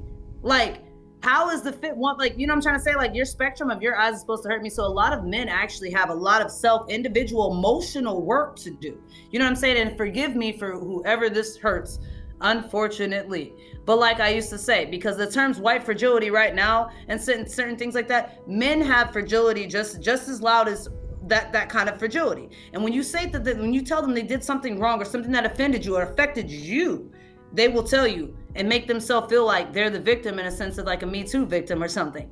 You know what I'm trying to say? So it's literally, it's a fragile emotional thing. When we go down to these gender roles and certain things, one, the men made them up, and now they're having a hard time standing by them. So now we have to have, here we go with we, helping them again, having emotional support and emotional backbone to how we treat them and how we walk them to the side. No. I think that no. Let's stick to some of those gender norms, you know what I'm saying? Just some of them, you know what I mean? And let's move past them. But the one main thing that we can't move past is the emotional side. We have to go back and teach them that it's okay to cry, and it's but teach them when, because and who to cry to. A therapist is great. Your girlfriend is not your therapist, okay? Like, that is not where you You know what I mean? That's where a lot of our young men in relationships are taught that's their safe place. Like Shelby was saying, and I think that that's where we start off on the false foot of this relationship and this gender divide of a lot of different things. Yeah, no, I really agree with like what you're saying there. And one of the things that kind of came to mind too in that was, you know, men we got to talk about like children, right? And when little boys like girls, they pull their hair and they tease them, and nobody corrects the boys' behavior. And it's always the girls that are taught, oh, that just means he likes you. Oh, Like, I just hate let that. him do that to you, you know? Not Uh-uh. like let him do that, but and Because so my daughter better throw hands. right? Like, yeah, so when it comes to the time point where they're being like, it's because they haven't been questioned. It's because they haven't largely been challenged. And when you see like the dynamics of like groups of young men, it's the boys who maybe were like the oldest in their family or like whatever that end up like kind of taking the dominant place in like their own small groups of boys. I've coached like basketball and stuff like that. So, and coaching boys, that's something. But so you see these like power dynamics, and you can really just tell like which boys have never been challenged, whether that's by their parents, whether that's by their siblings, whether that's by their friends at school. Whereas girls, I think that in some ways, our mothers primarily talk to us about why things happen and what's going on, and like we are very like more often told, no, you can't do that, Yes. Yes. we We use the word no. yeah, so Yeah. And, I think they're naturally raised to feel a little bit more superior, you know what I mean? And so they kind of feel like, we're entitled to do as they please, you know what I mean? And that includes whether they have to use violence to enforce their position and authority. Ask how, you know what I mean? And I don't know where this came from, but literally there's still a percentage of men out there that believe that if their woman isn't submitting or listening, that if I show her fear and aggressiveness, that then she will then submit, you know what I mean, to my authority. And that's supposed to work. How? Yeah. Where did that come from? You know what I'm trying to say? Like, that's the type And of I shit feel that's like we can't really understand that though, because we aren't women that are like, we're pretty confident, right? We're here on this podcast sharing pretty personal beliefs, where there's some women who they really don't speak up. I can't really even relate to that mindset, because I mean, maybe like as a daughter in my household, my dad was like the authoritarian type, like, got angry, things like that. It's like, okay, I need to shut the fuck up, because now my mouth is going to get me in trouble. Where so I kind of learned that. What do you guys think? Like, I definitely think I just can't relate to that. I can't relate to it. The only thing that I can relate to was that as a child, if I were walking through a room, and my female elders run room in the melt, and it happened a lot of times at barbecues and certain things, you know what I mean? But if I was walking through and all the men were playing dominoes and something like that, and naturally I noticed that I became a little bit more nervous moving through. Not nervous for my safety, not nervous for anything like that. I was nervous of the fact of like children are to be seen and not heard at that point in time when I was growing up. And for some reason, men really felt like if I got caught in there, he was gonna come tell me I was gonna get my ass whooped, and then he was gonna tell my mom like, what the hell are you doing, not like allowing these children in this men's area? Like, it was this weird shit going on a little bit now that I think about it as a kid. And I was like, what the hell? Like, you know what I mean? Yeah. So naturally, a little bit, even as a younger woman, I wasn't supposed to be with the adults, but sometimes the women were a little bit more nurturing, like, come on, baby, you can sit in this conversation, just be quiet. Like, and I'd sit there and just be there, you know what I mean? But the men in natural situation, I noticed they were a lot more aggressively, like, about their boundaries and areas, especially with kids, and especially as a young female. So in that stance right there, all it told me, that downloaded in my head for later, was when men are talking, shut up. But I mean, yeah, that's horrible though, because That is Get so out. systemically Leave. like Leave the room within ingrained her in closet. That's what society. it's fucked up. Know your place. Yeah. We were watching Mulan today, and when she Oh, spoke up because her dad was injured and he I was hate supposed that to go one. back in the war, That's my shit he's though. like, know your place. You need to know your place as a woman. You can't speak. Facts. That goes back, hundreds and far. hundreds of years.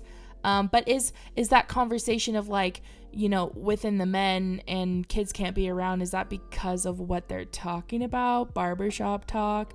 You know how men do speak about women when we're not around, right? They That really do disrespect us. Actually, that because what I noticed is like it had been that because it was like they was talking shit about the women they had to been because if I walked in the room, I maybe had 3 to 5 seconds before somebody cut an eye and looked like, what the fuck are you doing? If my brothers walked in the room, Right. it would linger for a second before they realized it's like, hey, get out of here. It's like, That's part of the conditioning, right? dude, But that's awful because, like, why would you want people at your house where your kids are that you don't even want them around? Why are you letting them in your house if you don't want your kids around? That doesn't make any sense. Yeah, grown folks over kids, you know what I'm Mhm. saying? So when we come to gender roles and shit like that too, you know what I mean? But what we have always seen in families is that in gender roles, typically that baby girl, her brother gets certain things. Now here's the number one gender role that disgusts me to my core. You understand what I'm saying? And me and my partner, actually, I remember us having certain talks about this that, when I had a son, it was he ha, it's his first son. You understand what I'm saying? So a lot of these fucking weird ass jokes came up and I was like, listen, I understand the innocence and the my first son shit.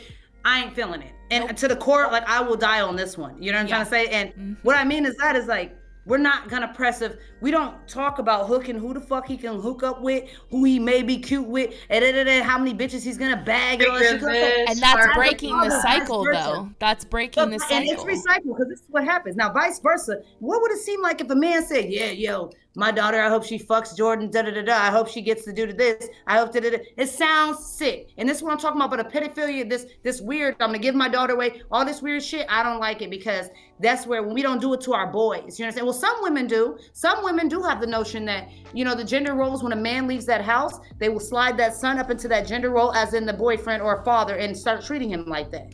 I mean, maybe we could call my dad and see where that comes from of like how he would want a man to ask for his permission to marry your brother. their daughter. Your brother. So here we go. Like in the sense of that, did your brother go and seek out that man's, like is he going to, like it, and then why? And then like how as women I think do it's we a respect thing. So with my brother, he's dating, well, he's actually not, they're engaged. So he actually just went through this where he did go in person to his fiance's house, her parents' house, and ask for his daughter's hand in marriage because in her culture, that was really important to her parents. They are pretty traditional.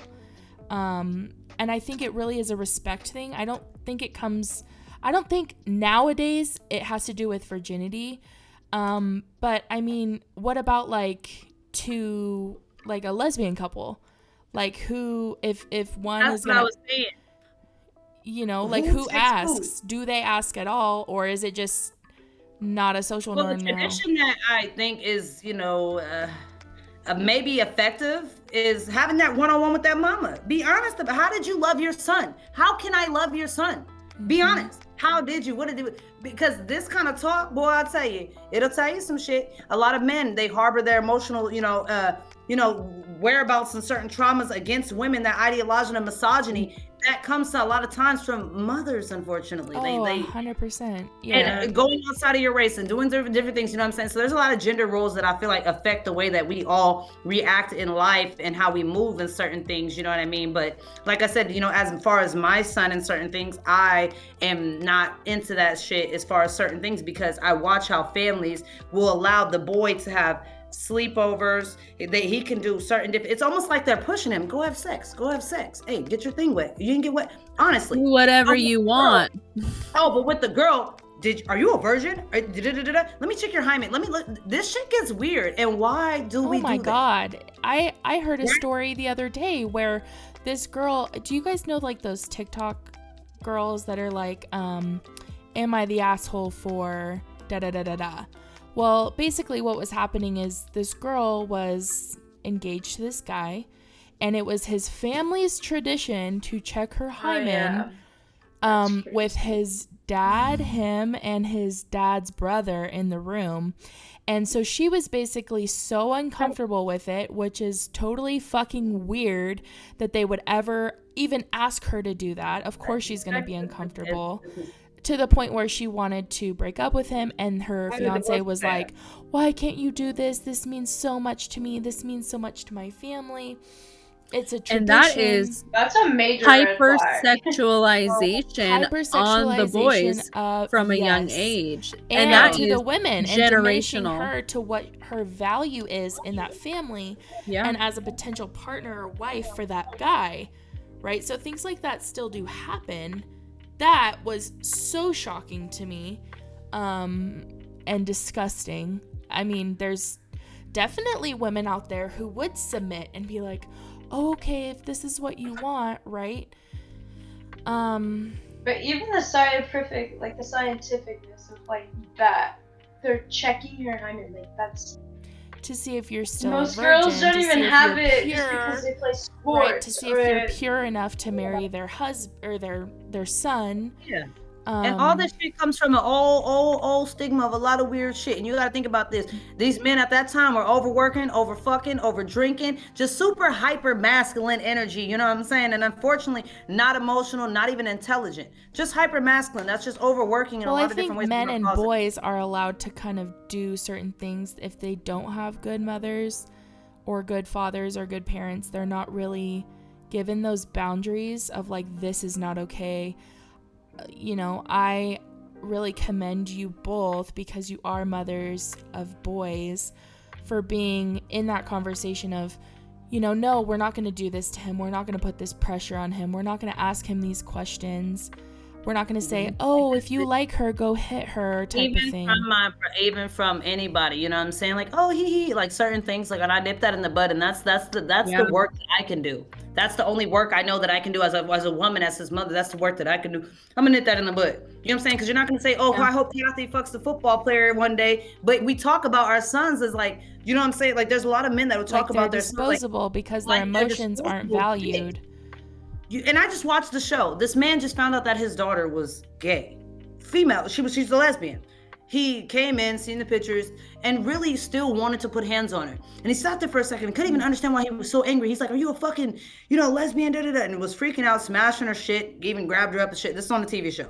Mind you, he had walked in on his son, like, because the thing was like, he was like saying, you want to be with females, you need to be normal. What is normal? Because had she been in there getting slam danced by some man, you would have choked the shit out of her and beat the fuck out of her anyway. So now that she's kissing some girl, you have the same, but let it be your son, vice versa. Let's throw this real quick. The only thing that would have upset that man was with heterosexual activity. But if that boy was in there getting his dick sucked, if he was in there humping on some girl, it would have been like, yeah, I'm gonna close the door. Sorry. Yeah, that's my boy. I close the door and let him finish because got to see it through, my boy. Like, hell nah. But that's still hypersexualizing the same age, right? Yes. So even if you do experience that as a teenager, if you're hypersexualized, if you're experiencing certain things way too early before you're mature, doesn't matter what your gender is, right? Yes. And that can affect your future sexual relationships, activity. your future sexual activity, how you view yourself. I have a friend who used to paint his nails and do all this shit early as we were kids. We were opposites. My mom made jokes about it too, and that used to sound uncomfortable because I tell you, people were rude as fuck now that I think about it. When we were kids and certain things, from my family to his family, it was funny because we were two friends of the same age, and he was feminine and I was super masculine, and we just hung out. You know what I mean? And people were like, I don't know how this little feminine ass boy is hanging out with this little tomboy ass girl, and they went perfect. Okay, and when the midst of that happening, his brothers seen him painting his nails and doing certain things. You know what they did to him? They bought him strippers. They put him they put him in the room, and they asked, and my friend begged that they stopped, and they did not stop. And you want to know what that man is today? A straight gay male that fucking hates vagina, that hates titties, and he's absurd by it. Like, it literally takes him back to a childhood trauma of it being pushed on him. So when women are oppressive, it actually turns him into a repulsive state. Imagine that. Hypermasculinity went wrong, completely wrong. And that's what he says today. He's like, not that I hate being gay, but he literally thinks that that's why he was part of that's what pushed him to, like, he's like, I don't know why. I don't know. And that is huge.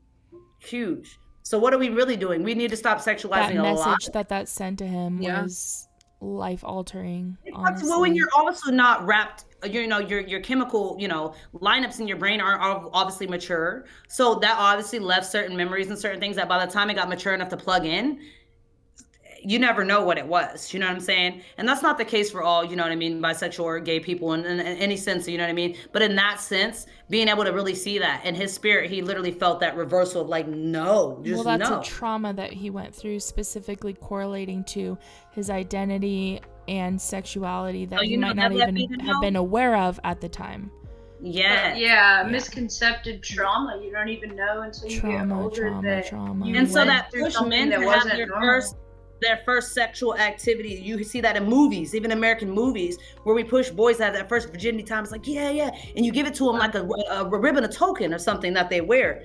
That they didn't even know what they were doing. In fact, they forced themselves. They probably ripped the top of their foreskin going into a vagina. They had no idea about foreplay and that they just knew that it gets sick. The conversations that I've heard as a woman that is best friends, that I can be in the room with some of the most men and act like one of the partners. I sit back and I listen and I'm like, oh shit, I feel bad for that girl. I feel bad for you. I feel bad for everybody. You know what I'm saying? It's the upbringing of information. And the pressure that men put on other men. Yeah, for sure. Yeah. So, I hate that.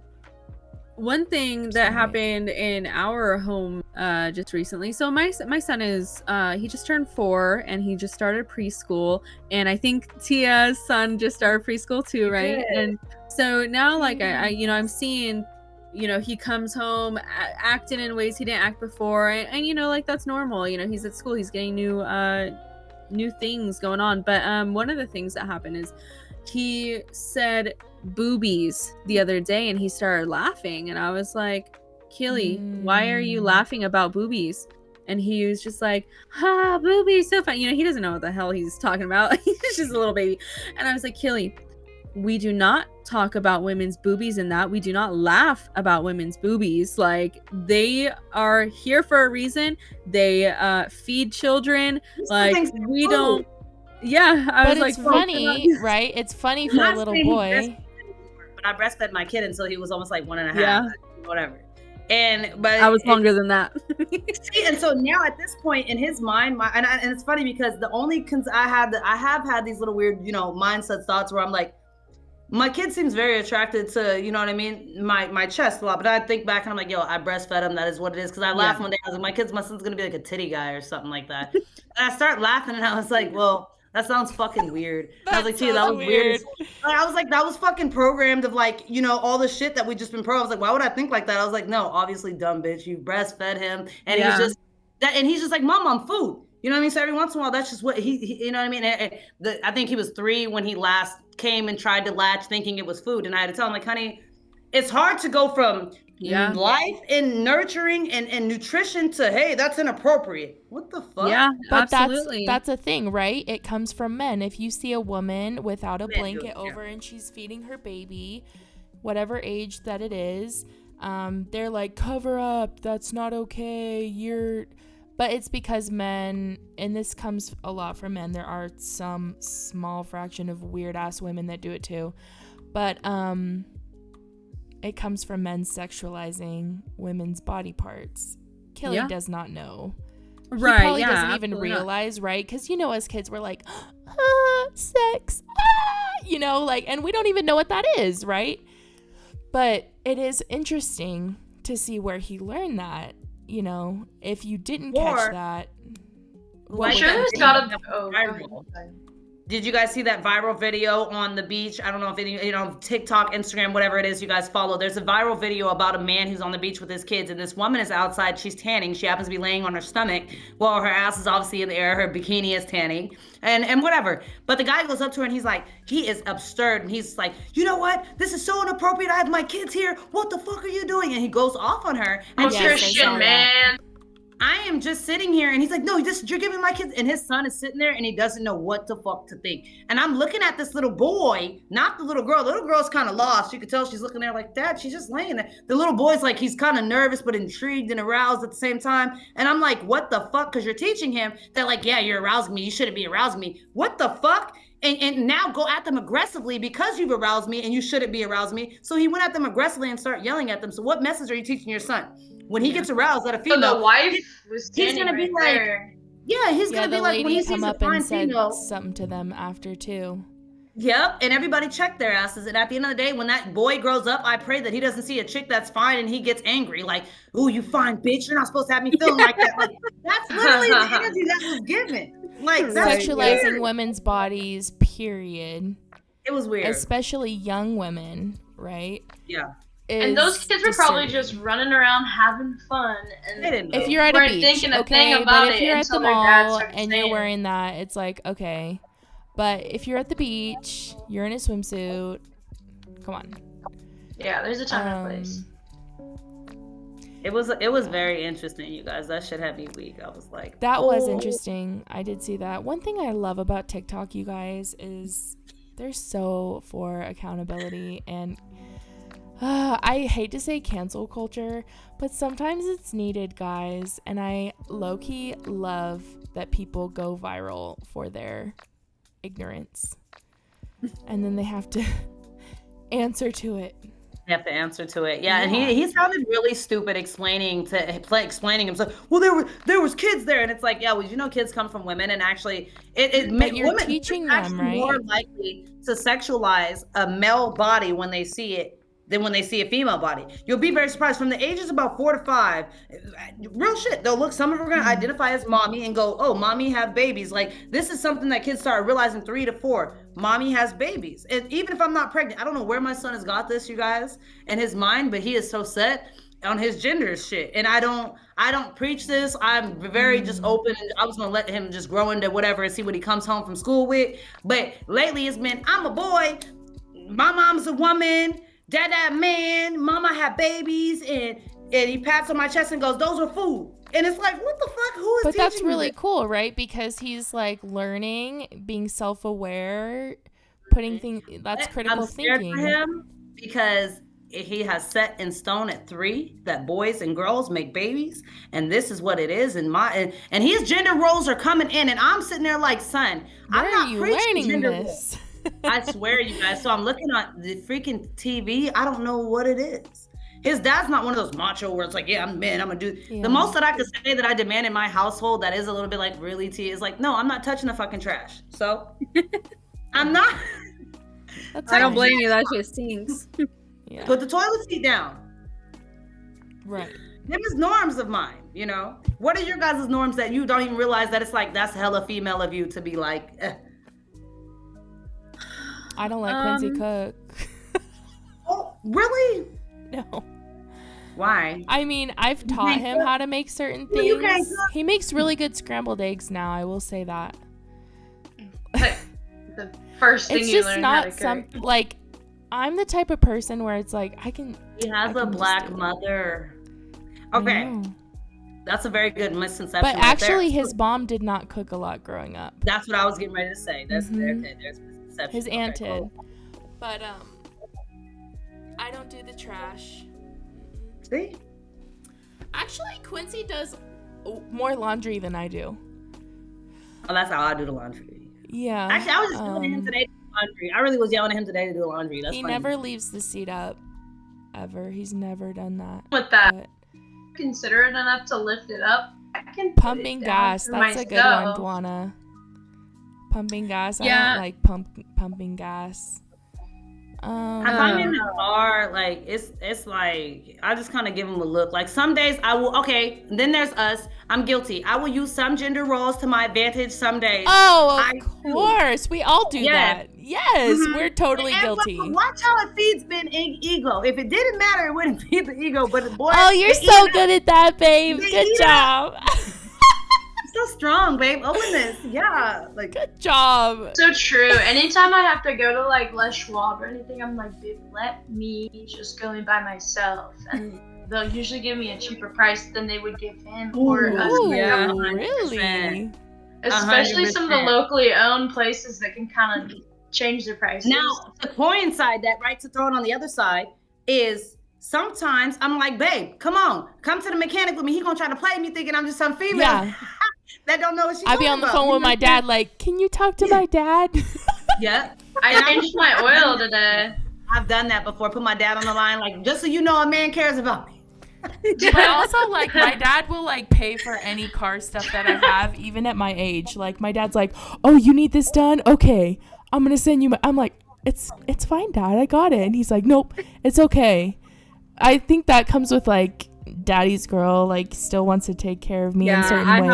I have that too, especially because in my adopted family, I'm an only child, so like I'm a girl and an only child. So my dad, that's probably where for me gender roles come in like the most, is because like, yeah, my dad has my back, and whatever I need at any point in time. I mean, if I called my dad right now on the phone and was like, Dad, I need you to come here, I'm having a really bad night, he would get in the car and he would come the fuck down here because he's my dad. He would get in a helicopter. And he's gonna take care of his fucking baby. Yeah. I love it. Absolutely. I love it. Yeah, he's I down have a for way his better baby. relationship with my dad than I do my mom. But that's You know what's also... crazy is as much as, so here's the funny thing for me, right? As much as my mom was there day and night, you know what I mean? And my dad went MIA for a point in time, and it's like I had to like fight for that relationship back and almost seem like and everything in a sense. With that being said, though, there is times when that man is literally more emotionally available for me than my mother will be. Yeah. And unfortunately, it seems that I take a problem to Tina, and she's like, "Girl, find a solution. We do it. All right." Like I don't know what it is. It's kind of like this. Why are you tripping on this? Figure it out. Why are you tripping? Pray about it. Figure it out. Whoop. And your dad's at least, he's like, well, why did it bug you? So that pissed you off. Way more. And and it's like, yeah, listen to me. Thank you, Dad. That's so Girl, true. Yeah. you're preaching to the choir over here, because I literally call my dad. My dad is the first person I call if I'm having a bad day, literally. But my dad's like my best friend, and Dad, if you're watching this, I love you. But Yeah, shout out to dads. My Yeah. dad and I changed my oil today. It was a blast. oh, Oh, okay. Let's talk about it then real quick. Because it's like, here's the thing. How do we get rid of these gender roles without these, no. See, when it comes to oil changes and things like that, okay? And we know that men feel some type of way about their daughters. Okay, what about the generation, like I said, the generation of men that unfortunately were raised by their moms? A lot of these men don't know mechanical skills. They don't know how to build a house. They don't know how to use any kind of construction machine. Not all of y'all, but some of y'all. You understand what I'm saying? So it's like, it goes down to like, do you ever see that your dad, do they have something to say when it came to giving your grace of hand? Like, were those something that you think that was in your dad's head on a traditional sake of like, you asking for my daughter's hand, can you change her tire? You know what I'm saying? yeah, Like, because Quincy can't change a tire. I'll tell you that right now. That's the easiest thing in the world. And my dad actually, like, we grew up, he built our bunk beds, and like, he was like really handy around the house and knows a lot about cars. I think it's like a generational thing too, sort of, but my dad really cares about like how Quincy treats me, and he cares, and he'll talk about this like, Quincy's always had a job. I'm like, yeah. You know what I mean? Like, he cares about that stuff. That is kind of like more traditional, like, oh, he's such a hard worker, you know, he'll get up at 3 a.m. and go to work at 4. But my dad doesn't really, I mean, I think we live in a world now where it's like YouTube and Google and everything is so accessible that it's not like an imperative thing that, oh, you have to know how to change a tire, or, you know, I'm gonna just call AAA. Oh, we have AAA, yeah. Yeah, Absolutely. you Like, know, we live in like, such a different world. We live in a different. I mean, you yeah. can't lie though that it does turn you on or arouse you or make you feel some type of way. Like, for instance, for me, right? I know I was me and E when I was early pregnancy. Now, mind you, I was that pregnant chick. I ran, I worked out, I did my damn thing because I felt that I could. You know what I'm saying? So I was very active. I hibernated. Huh? I hibernated. I was a fucking bear. I slept. Well, I felt, you know what I mean? It felt worse for me to lay down. Like, I felt like my belly was here and I was suffocating. So naturally, it just felt better to be standing up and shit. But anyway, our car got a flat and that broke down. And now, mind you, I know how to change a tire. Boom. Like my daddy taught me, like it was damn NASCAR. And not saying like that, but I was just that daddy's girl that I sat there and was like, what is this tool? Oh, a rack. Oh, here. Like, so he's hand me this, hand me that. And I'm just laying there with the flashlight, you know. And the boys out there, he would be making jokes about like, damn, I wish your brothers being here learning this shit. You know what I'm saying? Certain small things like that.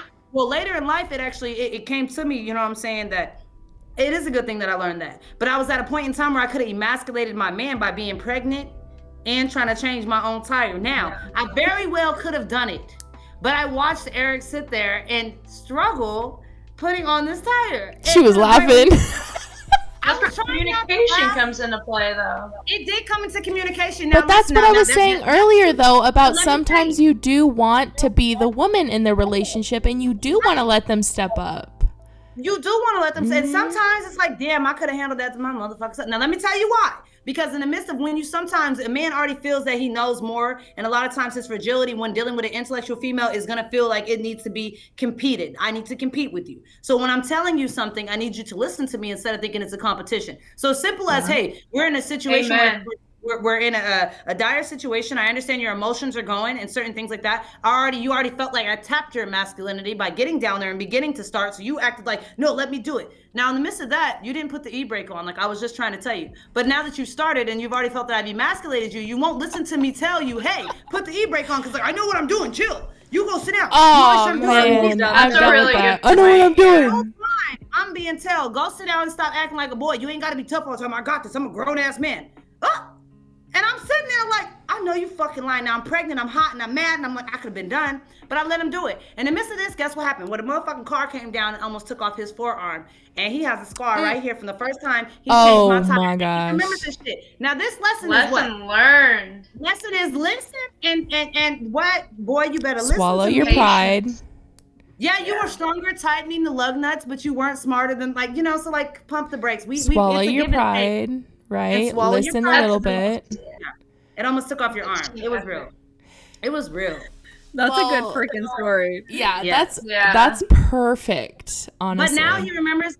We learned kind of more in a sense of like, the steps of, well, I already knew, but I always give it to him like that for cushion. We learned how to change a tire together so that they have that little cushion of feeling like they still. I love that. You guys will have to teach me and Quincy how to change a tire because I don't know. Oh yeah, I know. My parents, so for me, I think that I think my dad really wanted to have boys because he grew up with 5 brothers. So they were 6 boys in one house. They all played baseball, they all played football, some of them played basketball. And so I think for them, for my dad, he really wanted to have a boy that he could do those things with, and instead he got a fucking girl, and so my dad instead taught me those same things he wanted to teach a boy. So in my own home, I have changed out our fucking doorknobs at our house. I hang up all of our shit, I have not, I mean, if there's a man there, I'm like, hey, can you do this, because you're gonna do this a little bit faster than me most likely, or whatever, but for the most part, like, I am very much like, I can fucking get that shit done. Like, yeah, I mean, we're capable unless it's something heavy. Like, we ordered a bed and we had to assemble it, which, by the way, it's like the most comfortable thing ever. I'm so glad we did it this way. And I couldn't fucking get the bed.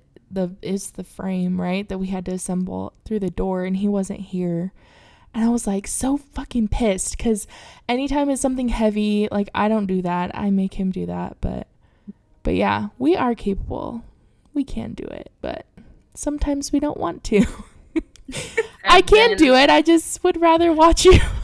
It comes down to, I don't need a man, but I want one. Literally. Yeah. I'll figure it the fuck out if I have to.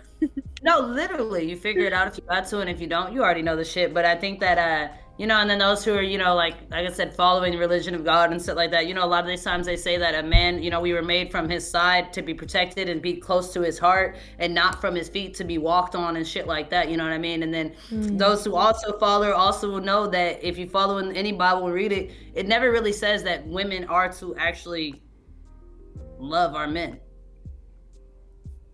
I hope we crazy do. As it I hope we do. But naturally, because we're it's because it's already gonna come with us. It's not foreign to, like, for us to be told to have to love our men. It's coming natural. But in the Bible, it's written in text for that the man to see. We're telling you, like, that's what you have to do is, I'm saying, love yourself first, have emotional understanding and of who you are and everything and what you stand in, and then you'll be able to love other people and shit like that, you know what I mean? And the gender norms of a straight heterosexual relationship, that is. Now, And in a different relationship, like I said, I think the roles naturally they've already agreed once meeting in that kind of community setting that they are not with the gender norms and that they are not a traditional relationship. So I don't feel like gender roles are even a conversation. And you know what I mean, non-heterosexual relationships. You know what I mean? Yeah, right. Yeah, because where does that fall? And this upcoming week, we actually are going to have. So I have like a very complex family. I have an older sister, I have a younger sister. We've all got different dads. We all grew up in different places in different households. And so my older sister has a brother that he is a gay Black man, and he'll be on next time. So that's maybe a question that we even like want to hold on to for next time, is seeing, because he's been with his partner for I think over 10 years now. And like, how did you guys come to figure out what your roles in the relationship were? And was that like an easy natural thing, or was that communicated and talked out, and was it talked about for years? um When I so told my cousin about tuning in tonight to this podcast here and about the gender roles and stuff, and she started laughing. She's like, "What is it? All straight women talking?" I said, "Yeah." I let her know. I was like, "It was funny. We're gonna go over a little bit of that just really briefly, but in my opinion, like I said, I mean, I do believe that that gets conflicted in non-heterosexual relationships with gay women and studs, and what's the femme supposed to be like and the mask supposed to be like and all this other shit, and like to the point of like there's some traditional roles that stick to those non-traditional relationships in weird ways where it has programmed the stud and the female and the relationship with the other female, the femme female, to believe that the stud is the one that's supposed to be always giving yeah. strap and never receiving, and always being on top in a masculine position. Don't touch me in certain ways, I'm the giver, which is crazy. But like I said, it's so gender roles are so actually important sometimes that they actually do trigger off into other relationships because it's a structural base of naturally, you know what I mean,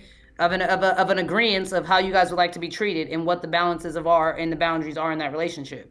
And just coming from what foundation you've built your relationship on. Because if your foundation is built on traditional gender norms, things like that, then yeah, I think that would play a part. But in our relationship, I kind of flow in and out of it a little bit. I take some of the things that I like and I throw some of the things away that I don't. But I'd like to, I think this is a good place to start the wrap up. Shelby, if you want to talk a little bit more about what our Wednesday episode will be, since it's going to focus on your family.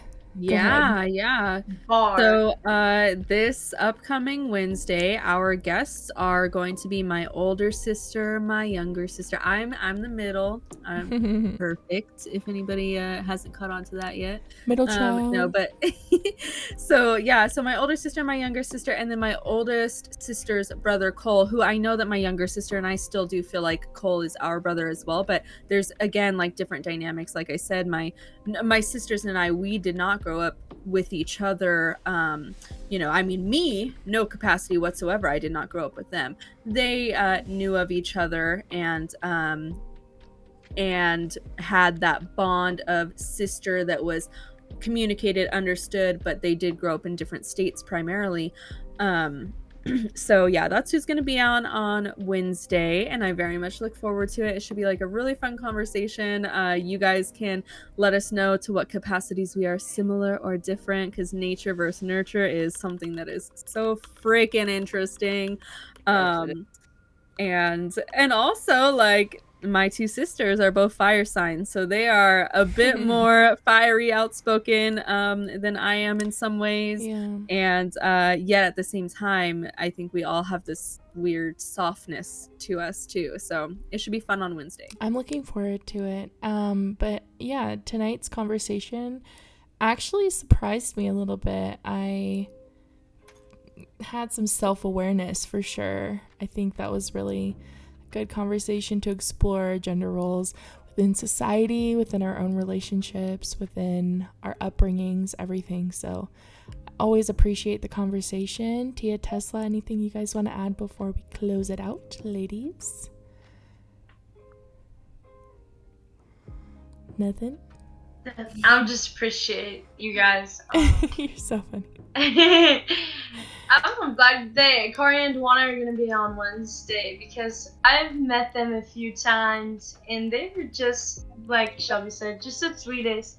But it's gonna be interesting to get to ask them a few juicy questions, dive into some things I haven't, spoke to them about. So that'll be really fun on Wednesday. Well, I'm excited to be a viewer of that. I'm pretty sure Tesla, you're gonna be on with Shelby, right? I don't know. We'll be figuring it out. And always, you guys can follow us on Instagram at loudproudsobbing to get all of our updates. We post there daily. We do polls there weekly to kind of ask you guys what you want to hear about, what you want us to discuss, and give your opinions on things. We do appreciate you guys being here for our Sunday show. Hope you guys had a great weekend. And this was a good way to wrap it up. Hope everybody has a great week this week, and thanks for being here, and we'll hopefully see you guys on Wednesday.